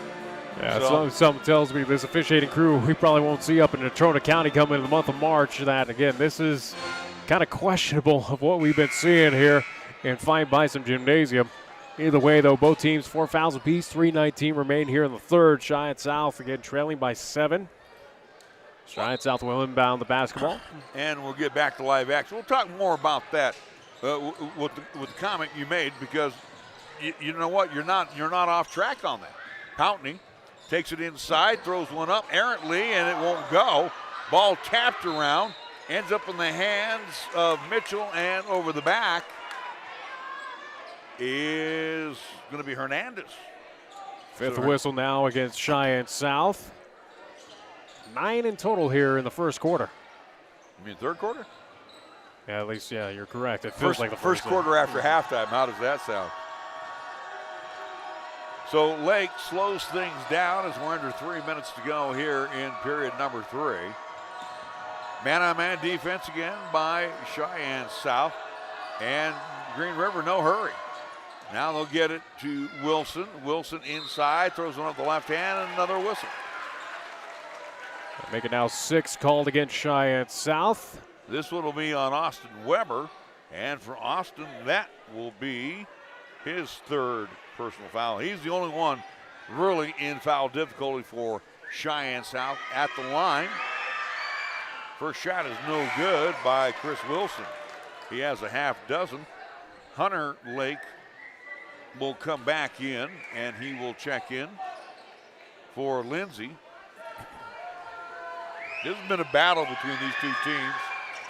First shot, or second shot is good. It's a battle between the two, but also, too, it's kind of getting dictated right now by those out in the stripes. Pountney kicks it out. Weber for 3. That one off the back of the iron, and a late whistle, a push.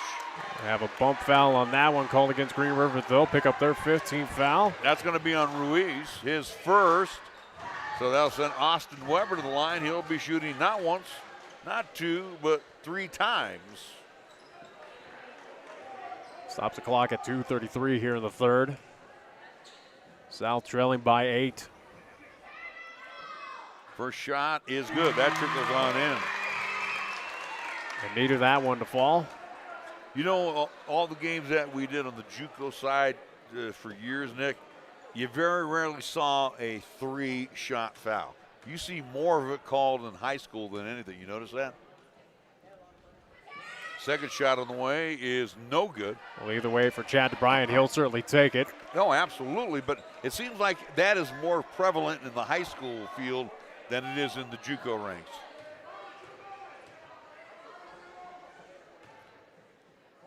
Third shot, and 2 out of 3 for Austin Weber. 47-41. Hunter Lake being guarded by Hernandez, then flips it over, knocked away, no!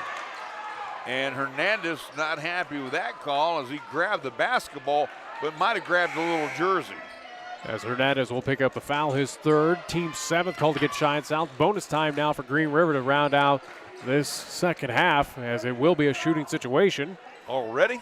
Whoa. Already. It will Even the refs didn't realize it. Yeah, Mitchell will go to the line. He'll be shooting 1, possibly, and 1. First shot of the way is good. Mitchell with his 5th point. And we saw this in the girls' contest, similar to the boys. It's kind of been the stripe show.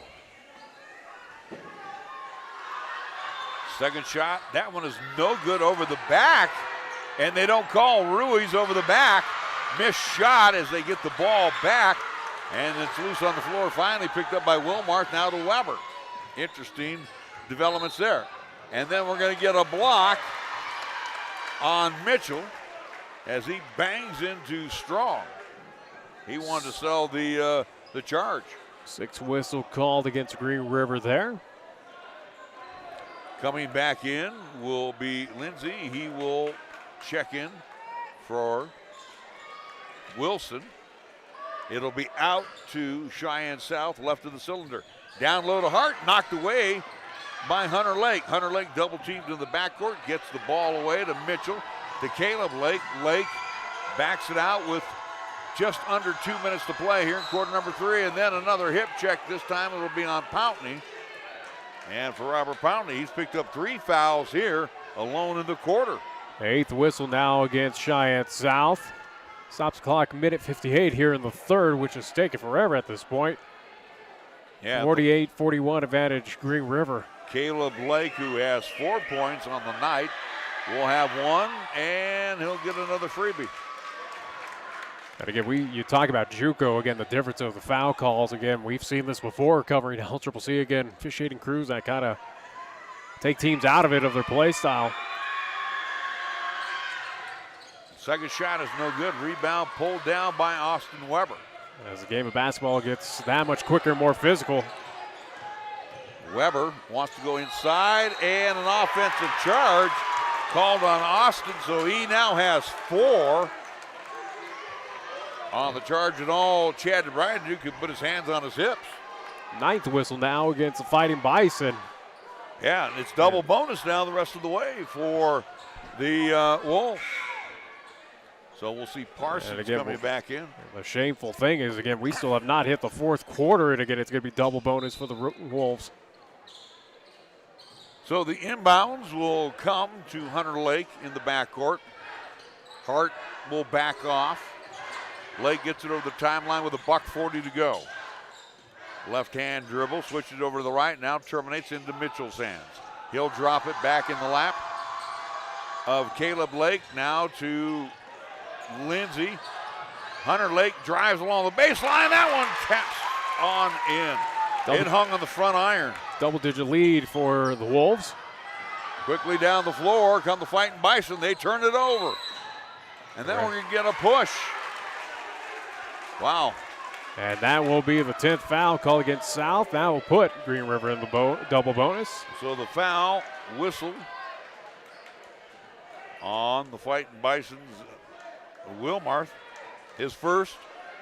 You can understand that there is a referee, at least official shortage here in the state across the U.S., but hopefully the Activities Association taking a look at games like this. First shot of the way by Mitchell is good. 11-point lead now for the Wolves. Yeah, there's a time. I've always been critical. I've always been harsh. Second shot is also good, but this is getting a little outlandish. I mean, you're not allowing teams to play tough, and I'll explain that in a little bit when we got a free moment here. Driving inside, Strong can't get it to go. Rebound pulled down by Poutney. Poutney over to Wilmarth to Hart. Hart, with under a minute, steps back for the three, and it's good. Caden Hart hitting a big tray. And a timeout. We'll keep it here. And what I'm driving at, Nick, with this crew here, and I understand it is January, but you know as well as I do, and I have been to many state tournament contests. You haven't been as many as I have. But when you get to state tournament, they want to keep things on time. And it's an hour and a half, you're done. And they let a lot go by. But also, too, during regular conference play, the North lets you play. Yeah. Down here, they're calling every... It's something we talked about. Every bump, every ticky-tack type of foul. Well, and again, we've seen it in the JUCO ranks where, again, it's kind of the inconsistency for, and again, especially as we're in a developmental level for these athletes to hopefully move on to that next level. Again, it's something that kind of takes away from them of that learning process of what is, what is the game of basketball. And this kind of does a disservice where you kind of question of your play style. Again, South is used to one way that they've been taught by Coach O'Brien. It's kind of getting upset by, again, officials that are a little too heavy on them. And absolutely, I will agree with you. And even the crew that was out on the floor before that we saw in the earlier game. I can't see any one of these 6 people being invited up to Casper for postseason. They've got a lot of learning curves still to learn. Lake, that's Caleb Lake to Mitchell, now to Hunter Lake. Hunter Lake wanted to drive along the baseline on the near side. That was cut off, knocked away, taken away by Parsons. Parsons will throw one hard out the window, no good. Ball batted around. Hart comes away with it and into the hands of Parsons, puts it up and in with 15 seconds to go. 53-46 advantage to the Wolves. Mitchell with 8 seconds to go, drops it back into the hands of Caleb Lake. South right now looks like they've gone to a zone. Long shot for 3, and it is no good. After 3, Green River 53, South 46. The final 8 minutes coming up after this 60-second timeout you're listening to and watching high school hoops on 1480 KRAE. Suddenly it's all so clear with Gill Windows. Your home deserves the very best. That's what we give to you.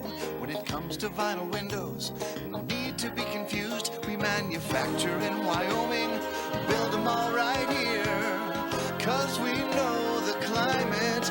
Suddenly it's all so clear with Gill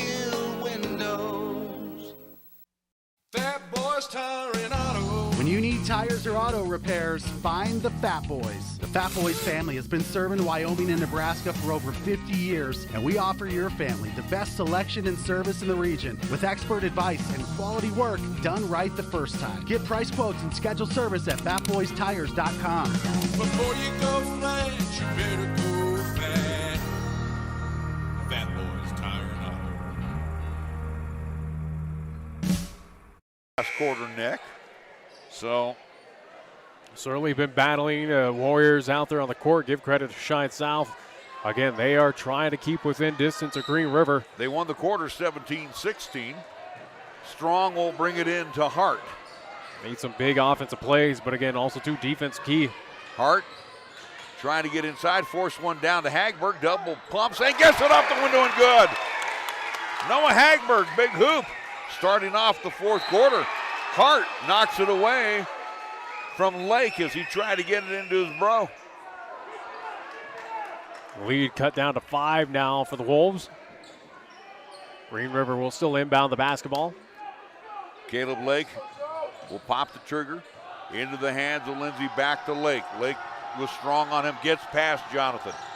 Gets in the lane, a running right hand, left it short. Rebound pulled down by Parsons. Parsons pushes it up.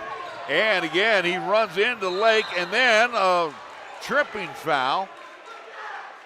And it will be on Parsons as he trips up Lindsey. As that'll be the 11th whistle called against Cheyenne South here in the second half. See, that's one of those where Parsons should have kind of looped out, you know, and try to outrun these guys. Because again, you know, let's give Caden Lake his due. He's keeping you, keeping up with you stride for stride, and you know, loop it out and wait for the rest of your team to come down. And then you get double whammied. You turn it over, and then you commit the foul. So Poutney will come in. Mistakes and miscues that Cheyenne South in close games like this can't afford. And again, it's going to eventually cost them throughout this regular season. So, and Chad Ryan might be saying kind of the same thing I said to him. Got to, you know, wait till everybody comes down the floor. Second shot is good. The lead is a half dozen, 54-48. Hernandez back at the point. Shot underneath and missed.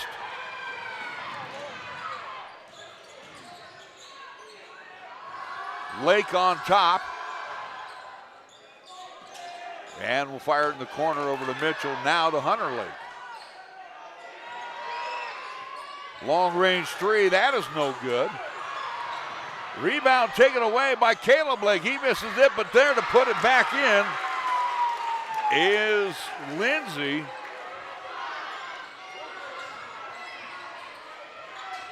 Hernandez quickly down the floor, laid in with the right hand. It's good, and the foul. Count the basket, it is good. 7th whistle called against Green River Wolves.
We've lost power here up on top. Don't know why.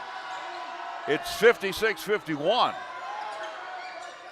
Long range three by Archibald is no good. Archibald gets the rebound back, has it blocked.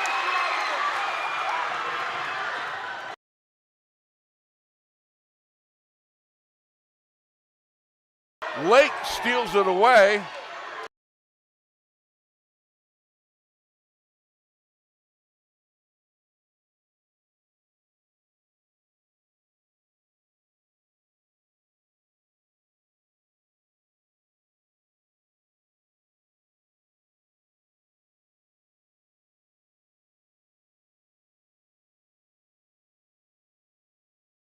Number 5 on Archibald. That is a key exit. So Archibald is out, and it's 50. Yes.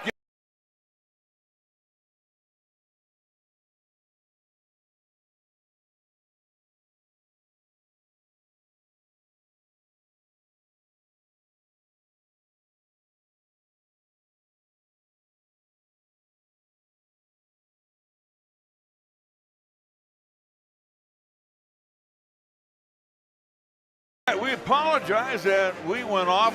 Feel bad like the guy I didn't go off, so again, I don't know what's happened on your side of the table, but again, thankfully here on the YouTube side, we've been on, but again, just had to go with the audio, just avoid any expletives from you, but outside of that, though, again, kind of at least refresh where we're at. I didn't do any expletives. Just out of case, again, there are, again, family-friendly here on our YouTube channel. I know, but I know better than that. 5:37 is the time left here in the fourth, 56-51. Is the score. Green River still leads this ball game. Again, timeout was just called. Again, foul also awarded to, at least as you mentioned, Green River, their 8th. And also player exited out with their 5th foul. At least free throws upcoming for the Fightin' Bison. All right, Will Marth will be at the line. He will be shooting 2 for the Fightin' Bison, who trail by a nickel, 56-51. Yeah, like I said, we saw that last night at East. I don't know what goes on here sometimes with some of this technology of today. Will Marth eyes it, fires it, and throws up a brick. Not that South needed that, but it's one of those deals where you got to start canning every opportunity given to you right now.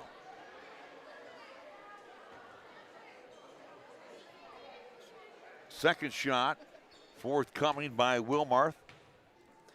Bends at the knees and misses them both. Pountney skying for the rebound. Loses the handle, but knocked away. I think it was knocked away by Lindsay. So for Cheyenne South, they'll get the ball. They'll trigger it left of the cylinder into Hagberg's hands. Hagberg taps the basketball, looking for a cutter down low. He's got Wilmarth, leans in, has the shot partially blocked, saved by Lindsay, and then a foul in the backcourt by Hagberg. As that'll be the 12th whistle called against Cheyenne South here in the half. Stops the clock, 5:28 remaining here. Green River with free throws upcoming. Again, double bonus for the remainder. So, towing the mark will be Ivy. Ivy playing on the floor right now with 4 fouls. Hagberg picking up his 4th. First shot by Ivy is good. 6-point advantage now for Green River. Green River to at least looking to pick up their 3rd victory on the season. Cheyenne South, they're looking for their 2nd. Second shot on the way. That also is good. So it's a 58-51 score with 5:25 to go. Down low, they go to Pountney. Pountney kicks it out to Hernandez. Now to Hart. Hart outside on top. Cruising around the perimeter. They get it to Hagberg. Back over to Hart.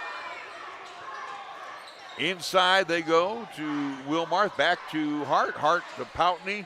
Now to Wilmarth. Wilmarth drives inside. Finds Hagberg in the corner near side. He drives in, throws it up, and offensive foul, and Noah's night is done. Yes, I do believe that is the 13th whistle called against Cheyenne South, as you mentioned. Hagberg will leave with 8 fouls. As the officiating crew will hear the Boo Birds come on out in big time here at Cheyenne South. And again, officiating crew has had some very interesting calls. Again, they have been foul heavy today. Austin Weber will come in for Hagberg. Oh, by the way, Weber has 4 fouls. A phenomenal effort in this at least late evening by Hagberg. And again, we'll exit out of this ball game with 5 fouls. So it'll be Caleb Lake bringing it over the timeline. Pushes it into the hands of Wilson. Wilson to Lindsay. Lindsay back to Lake. And then he'll back it out and burn some clock. Magic Green River is going to try to kill as much time as they can. Again, the benefit of no shot clock. Someone's got to press him. Yeah. And he will drive it into the corner to Mitchell. Back on top to Ivy. Misses the long-range three. And here come the Fighting Bison. Hernandez steps back for the trifecta. Can't get it to go. Tapped back by Poundey, but Weber can't get the handle of the basketball. And quickly down court, Ivy. And again, we got helter-skelter. Losing his balance on the floor was Lindsay, but South will come back with the basketball. Poundey wanting to get inside, and then he is hit as he hits the floor. Make it foul number 9 now against Green River. The foul will be against Lindsay. That is only his second. Poundey will get up with a limp. And he does have a knee brace on. He's trying to shake it off, but again, kind of grimacing in some pain. Oh, hopefully he's okay. Yeah, so he's going to attempt to make the free throw shots here. It's a 1-and-penalty situation. Again, next foul called against Green River will put Shines out the double bonus.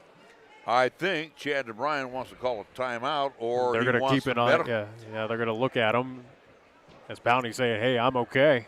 And what they do is they will farm him out, so to speak, for Jonathan Strong, a better free throw shooter, or as well.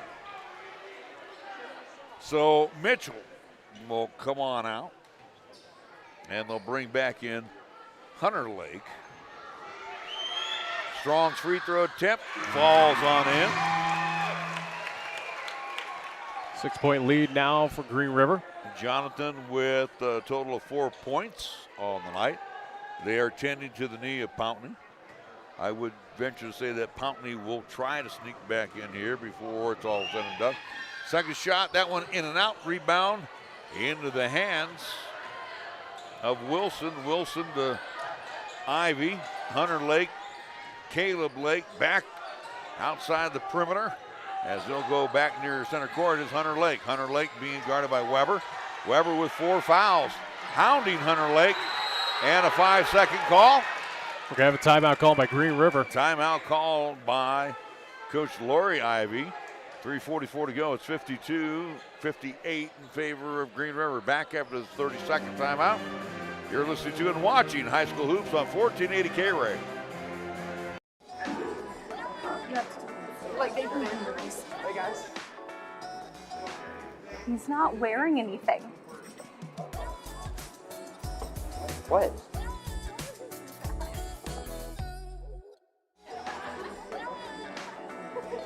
Hi, I'd like to order a hot chocolate, please. What? Are you...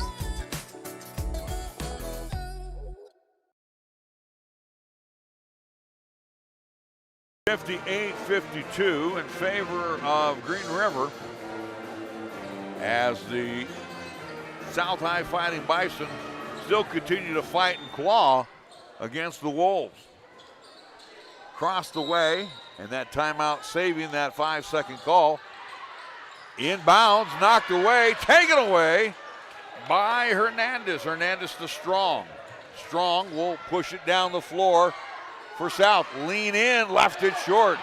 Rebound pulled down by Wilson into the hands of Caleb Lake. He drives inside, kicks it out to Ivy.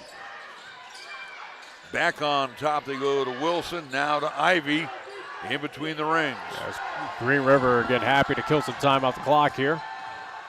Lake wanted to spin around inside, then dumps it back out. Ivy. South has got to press. Yeah. Ivy takes it back near center court. Hunter Lake, Caleb Lake. Lake gets inside, drops it back near side. Outside the perimeter to Hunter Lake with 2:55 to go. Ivy, he gets inside, dumps it down low, and missing the bunny was Wilson. Rebound pulled down by Wilmarth quickly into the hands of Hart for 3. That won't go. And pushing Aiden Weber out of bounds will be Hunter Lake, I do believe. He'll be ticketed for the foul. That'll be the 10th whistle now against Green River. Double bonus for both sides. Hunter Lake on the loose ball side. And it will send Austin Weber to the line 2 times. Both teams in the double bonus situation. First shot of the way is good. 5-point lead now for the Wolves. Weber 3 of 4 from the free throw line. Pountney comes back in. 2:37 to go. Hunter Lake steps on out. Mitchell is back in. As we approach the 10 o'clock hour here in Cheyenne. Second shot of the way. That one in and out. And the rebound hauled in by Wilson. Wilson into the hands of Caleb Lake, who's in really no big hurry. Lake. See Green River again, just try to kill time. Ivy being harassed by Hart, gets the ball back. Finds Wilson, loads it up for 3. That is no good. Long rebound comes out to Hart. Hart pushing it down quickly, goes inside with the left hand out the window. Caden Hart makes it a 58-55, scoring a quick timeout. 2:06 to go. We'll keep it here. And again, a wild finish, maybe in the offense. We shall see again what this next 2 minutes hold. Again, either team can afford a foul. Again, both teams at the double bonus. Take this opportunity right now to remind folks coming up tomorrow afternoon, 3 and 4:30 tentative. Cheyenne Central will play host to Rock Springs. The Lady Tigers and Tigers over at the Field House will have those games covered here, 1480 AM, 101.1 FM, 1480KRAE.com, and the audio side. Video live streaming as we do on the 1480 KRAE YouTube channel. Go over there, give us a subscribe, a like on our videos. We appreciate it. As again, we bring you high school hoops all season long, again, all the way up until the state tournament in Casper in early March. So after the timeout, ball will be out to the Wolves. 2:06 to go. It's a 1-possession game now for Cheyenne South. Inbounds will come to Ruiz, who's checked back in. Now to Lake. Caleb Lake with Hart guarding him. Gets past Hart. Gets in the lane. And then Pountney tried to pilfer the basketball. And the official said, no, you touched the wrist. So for Robert, that is number 4 on him. It will send Caleb Lake to the line to shoot a pair. Does stop the clock at 1:55. First shot of the way is no good. That is huge. That's ideally what you want if you're Chad DeBryan and Cheyenne South. Keeps it still a 1-possession game. $1:55 left to go here in the game. Second shot on the way is no good as well, off the front of the iron and pulled down by Austin Weber. Chance for maybe the Fightin Bison to tie it. Hernandez on the far side. Hart, Wilmarth, now to Hart inside, trying to get it into Pountney. And it was last touch, I think, went off the paw of Lindsay. The ball will stay with Cheyenne South. Left of the bucket, it'll be Weber to pop it in. Looking for somebody to move. And send it to where? Nowhere land. And it's picked off. And what a job by Caleb Lake. Lake lobbed it down low to Lindsay. Unfortunately, taking it, and before he stepped out was Hart and threw it off the thigh of Lindsay. And the Fightin Bison get the ball back. What a series of events are happening here at Cheyenne South. South High try to save as many seconds as they can. Hart, Wilmarth, back to Hart. Top of the key, long range 3. Bang! Oh! Caden Hart with the 3. And we're tied. 1:50 to go. Ruiz left alone. And he will kiss it out the window and good. 60-58. Dropping it down low, and Pountney will draw the foul on Ruiz. Nice job by Hernandez to dump it down low to Pountney. And Robert will head to the line to shoot 2 and hopefully tie this thing up. Robert hasn't scored at all here in the second half. Again, he was dealing with that early foul trouble here in the second half. First shot on the way, no good. Jonathan Strong will come in. Thankfully, still a lot of time left for Cheyenne South, only trailing by 2 at this point. Both teams with only 1 timeout remaining. So Strong comes in. Mitchell departs.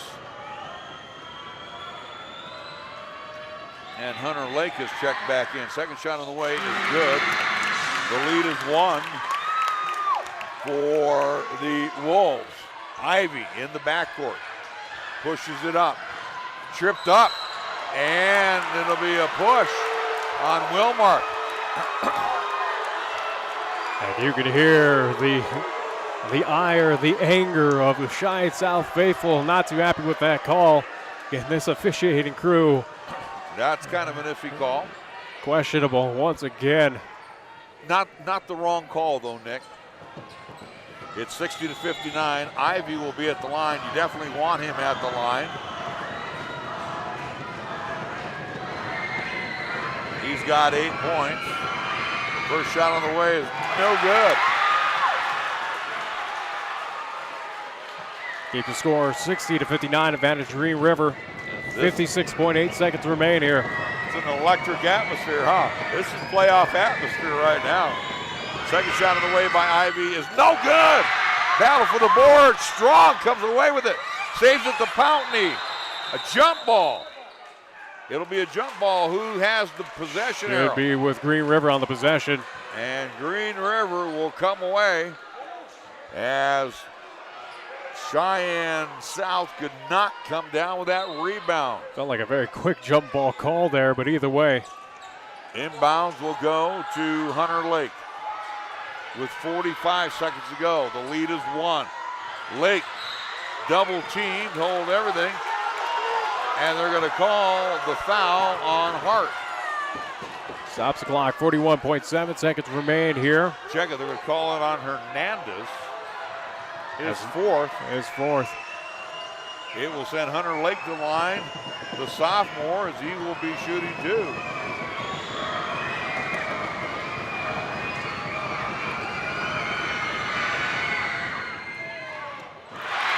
Boy, talk about a pinball. That thing bounded around and then finally kicked out. Had every opportunity to fall through, but did not. Second shot coming up. Green River not hitting the free throws when they need to.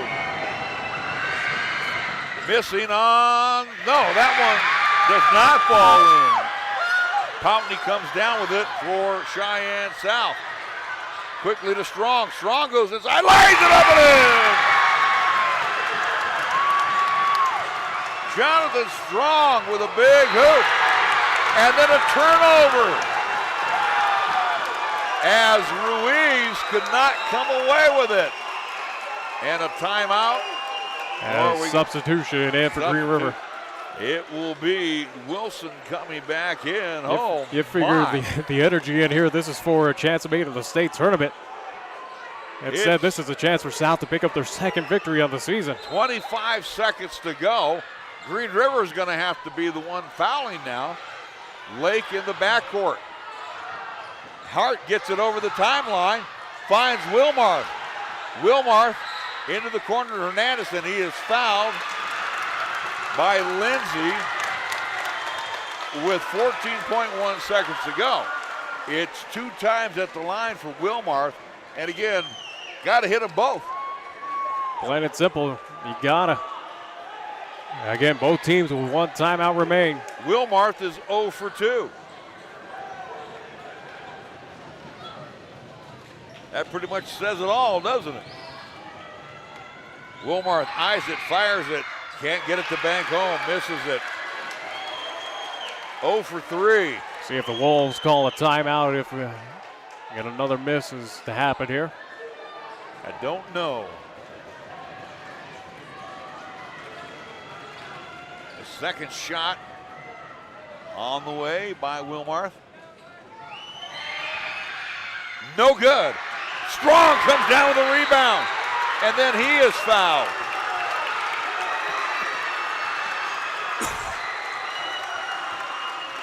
And he is fouled by Lindsay as well. Lindsay's fourth.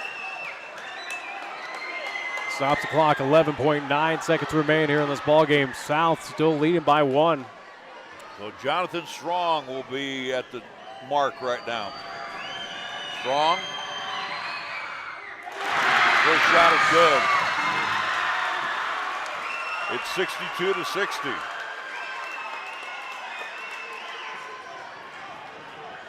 Second shot. On the way.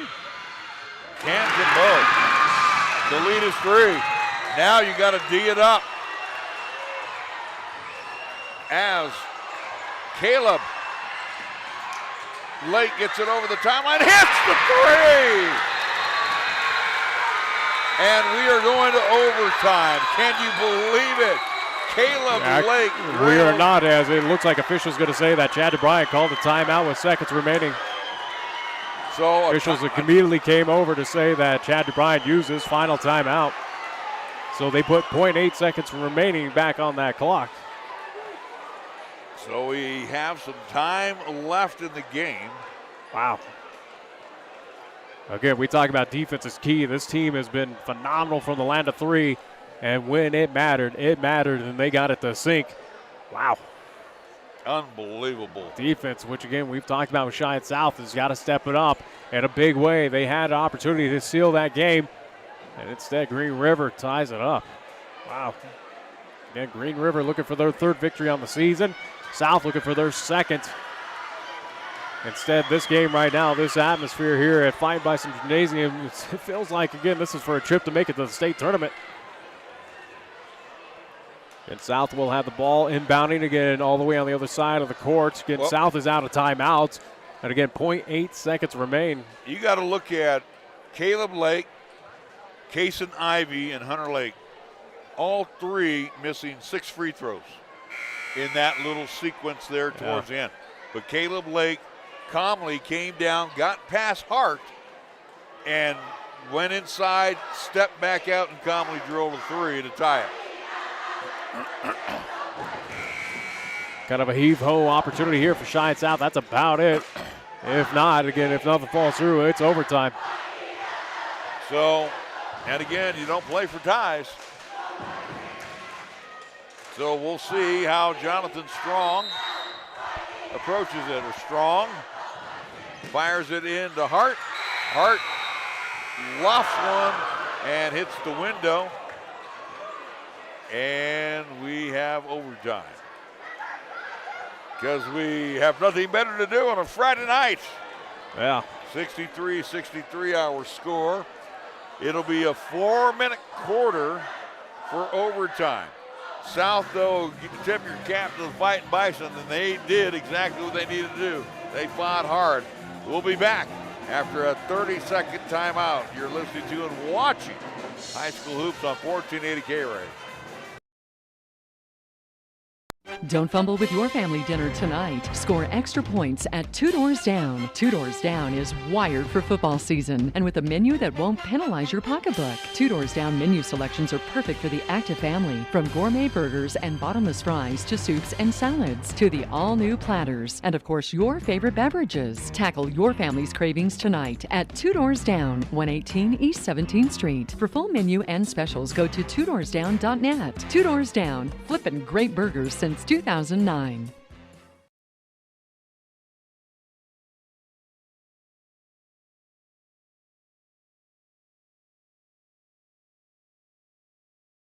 We had overtime in the plans for tonight, but the Green River Wolves and the South High Fighting Bison in the nightcap of our double dip, they've got overtime and they want to play one more quarter.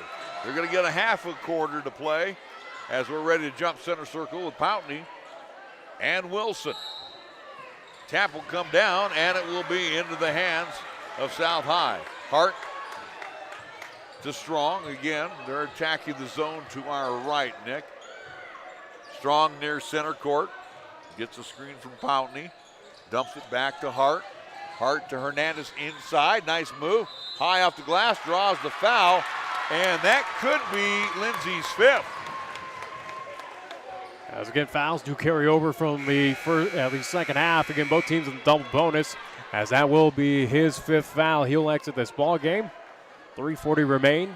So Hernandez will go to the line to shoot 2. As we mentioned, again, 4-minute, at least overtime quarter here. Again, both teams as well, too, added 1 timeout for the overtime frame. Mitchell will check back in. Nate Mitchell, I do believe, only has 1 foul. I think he's one of the few guys that is not in foul difficulties. So Hernandez will toe the mark a couple times. He's 0 for 2 from the free throw line. Now 0 for 3. The art of shooting free throws from 15 feet. Guys like Steph Curry, Rick Barry. I could throw back an oldie but a goodie. Those guys are 90% shooters. First shot is good. They practice countless minutes at the free throw line. 1 out of 2 for Hernandez. It's a 64-63 score. Caleb Lake on the attack to Mitchell outside the perimeter. Inside, bad pass taken away by Hernandez. 3 on 2 quickly to Hart. Back to Hernandez off the glass and good. 66-63. Ivy into the corner. There's a long range shot. Good. Boy, you want to talk about a knife in the heart, Chris Wilson. And again, that is just purely a dagger. Pair of 6s on the board. Under 3 minutes to play. Strong. He wants to get inside. Pump fake, sends it back out to Hart. Caden gets a screen from Pountney. Steps back forward, trifecta, air ball. Rebound pulled down by Ruiz. Ruiz to Ivy with 2:38 left to go on the Taco John scoreboard. Inside they go to, is that Wilson? He misses the shot. Rebound pulled down by South. Hart, strong for 3. That one skimmed off the rim. Hernandez had it float off his fingertips as he had great position. And Ivy made sure it went off of him. 2:19 to go, ball out to the Wolves. As we will get substitution in for Green River. Wilson will sub out for Hunter Lake. And overtime frame, tied 66 apiece, 2:19 remain. Green River with 2 timeouts. Cheyenne South with 1 here. Backcourt pressure applied by the Fightin Bison. Now they'll back it off as Caleb Lake will hit the 3 to take us into overtime. Hands it off to Ivy. Inside they go to Hunter Lake. Hold everything, travels with it. Kind of skidding around in the paint. And the one official from the far side said, no, you're traveling with it. Another turnover by the Wolves. Chance here for Cheyenne South to take the lead. 2 minutes to go on the Taco John scoreboard. It'll be Hart looking over quickly and wanting to get inside. Terminates his dribble. Finds Pountney. Pountney on a bounce over to Hernandez. Hernandez will back it up near center court and allow the clock to tick. Hernandez trying to get past. Throws it off the glass. Left it short and a late whistle comes in. The whistle will be on Caleb Lake. That is his 4th. Check, that's his 5th. So Caleb Lake is done. And he'll leave with 8 points.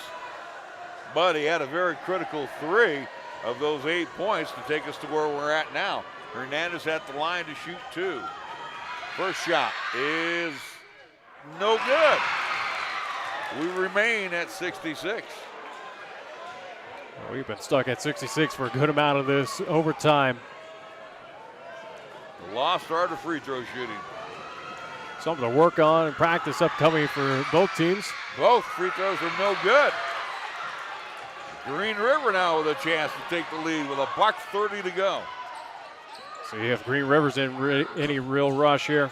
Ivy flips it over to Mitchell. Looked like he walked with it. Strong almost takes the ball away and hold everything. Strong does get the basketball. Unfortunately, he's on the end line as he will step on out. We'll have a timeout called by the Wolves. And the Wolves will call a timeout with $1:19 to go. 66-66 our score. We're back after a 30-second timeout. You're listening to and watching High School Hoops on 1480 KRAE. Don't fumble with your family dinner tonight. Wyoming owned and operated since 1971, Burns Insurance is Wyoming's right choice for your insurance needs. Burns Insurance is a trusted choice, full-service, independent insurance agency offering a full range of commercial, agricultural, and personal insurance products through many national and regional carriers. Let our friendly, experienced agents help you find the right product at the right price for your asset protection. Buy the policy, get the agent at Burns Insurance, your right choice. Find Burns Insurance on Facebook or at burnsia.com. Game started, hour late? 8:30, yep. And again, we were figuring we'd be home by about, 9:30-ish or so tonight?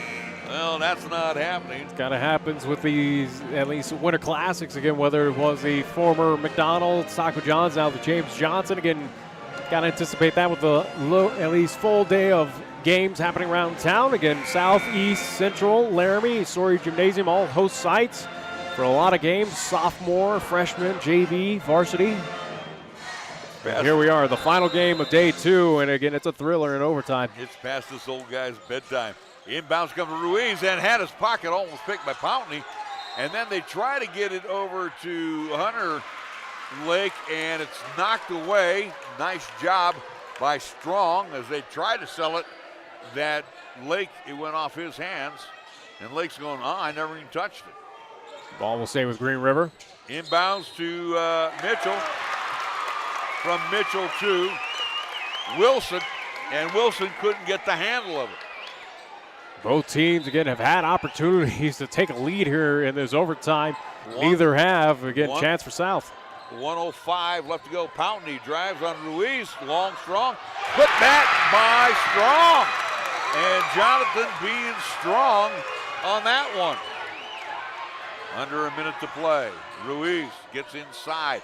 Fires in the corner. That's Hunter Lake for 3. That won't go. Rebound loose on the floor. Hold everything. I think we may have a whistle. What do we have? We got Ruiz on the floor. I'm not sure. Ref is I think not it's in. going to be on Jonathan Strong. And you are right on that one. He'll pick up the foul. Only the second foul on Strong. Ruiz will head to the line. He'll shoot a pair. Aiden Ruiz with 2 points on the night. First shot on the way by the southpaw, no good. Huge miss.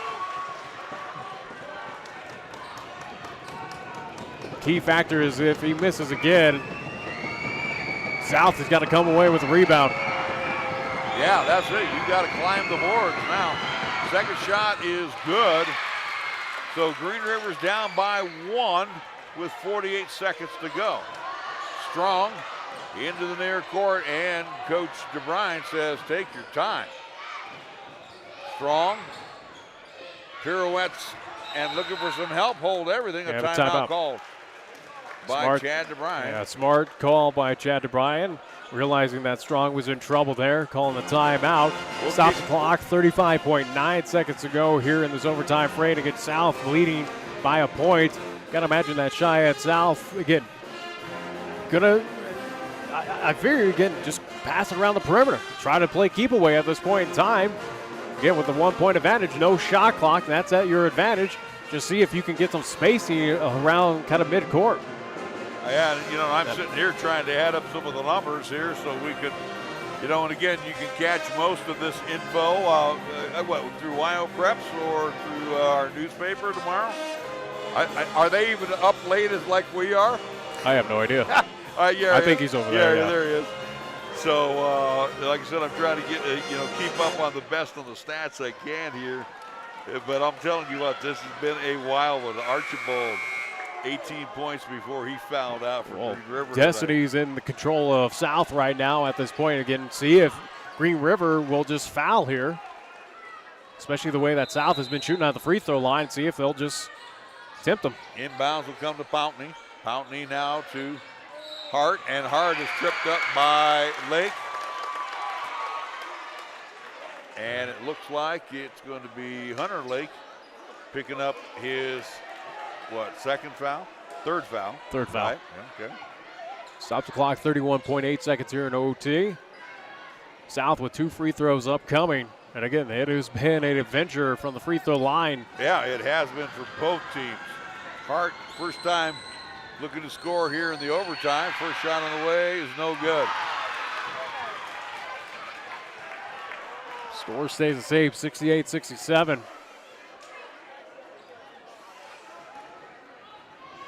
The second shot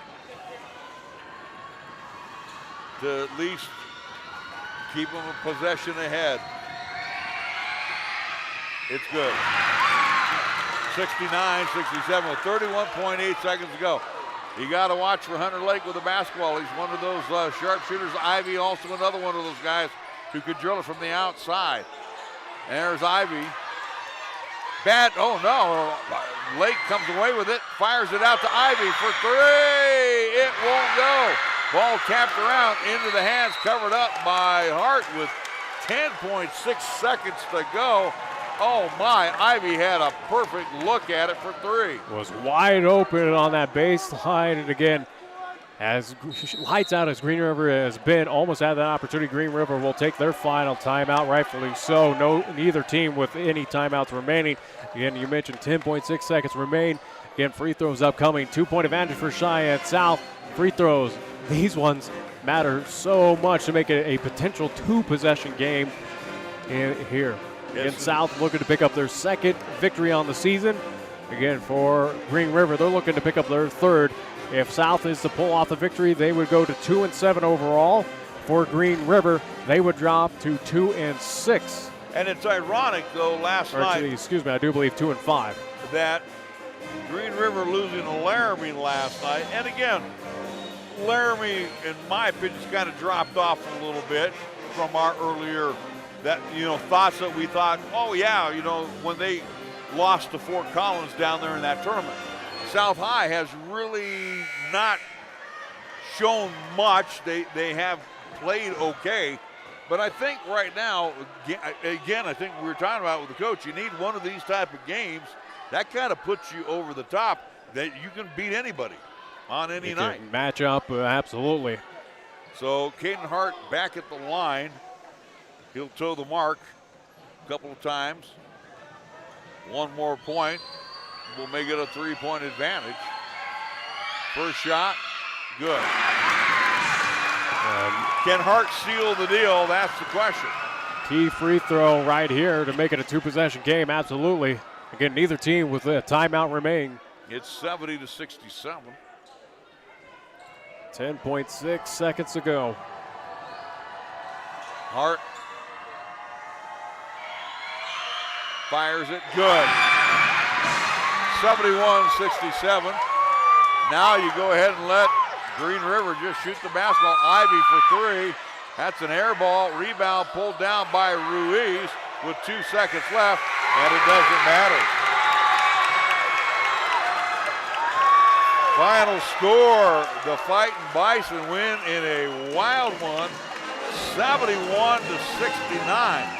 71-69, the final score.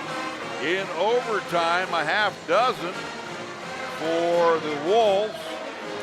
And for Cheyenne South, well, they had 8 points in the overtime session. 71-69, our final score. We'll give you some of the high scorers when we come back. We'll take a quick 60-second timeout. A 60-second timeout. We'll be back right here on 1480 KRAE. 30 years of service and care for Cheyenne and the surrounding area continues at Cheyenne Auto Repair and Service. Hi, this is Larry Proietti for cars in downtown Cheyenne. This is the only place I take my vehicle for service, be it just an oil change, timing belt, checking on my heating air conditioning unit, and even to replace a burnt-out brake light bulb or worn-out windshield wipers. John and his staff are there to take care of most minor repairs. John is even a TechNet professional. What does that mean to you? He's one of the best when it comes to servicing your car or truck. Check out TechNetProfessional.com today. Open Monday through Friday at 604 West Lincoln Way, or call Cheyenne Auto Repair and Service for an appointment at 632-0498. Chick-fil-A at Windmill and Del Range across from Powers Field is a proud sponsor of our high school and LCCC student athletes. Chick-fil-A always offers 2 convenient drive-through lanes to pick up your order if you are on the go. Plus, they have an excellent dining room for the whole family. And remember to order ahead. Use the Chick-fil-A app on your phone. Stop into Chick-fil-A today, open Monday through Saturday, where you can enjoy breakfast, lunch, and dinner. Your home for the real chicken sandwich taste. Chick-fil-A, Windmill and Delrange. Wrap it up here real quick. Outscoring the Wolves 8-6 in the overtime session. South picks up their second win of the season, 71-69. Leading the way was Caden Hart's 22 points, 14 points for Robert Pountney, 10 points for Jonathan Strong, so 3. Fightin Bison in double figures, 8 points for Noah Hagberg before he fouled out, 7 for Gabe Hernandez, 3 for Austin Weber, 2 points for Dylan Wilmarth off the bench for Chad DeBrine's Fightin Bison. For the Green River Wolves, and a gutty performance, but man, they're going to go back to the drawing board and say, what the heck happened, especially right around that early part of the fourth quarter when things caved in on them. They were led by Archibald's 18 points. He fouled out. Then after that, nobody else in double figures. 8 points for Kason Ivy, and again, that's where the foul shooting went bad. Caleb Lake had 8 points. 9 points for Chris Wilson. 9 points for Hunter Lake. 5 points for Xander Lindsay. 7 points for Nate Mitchell.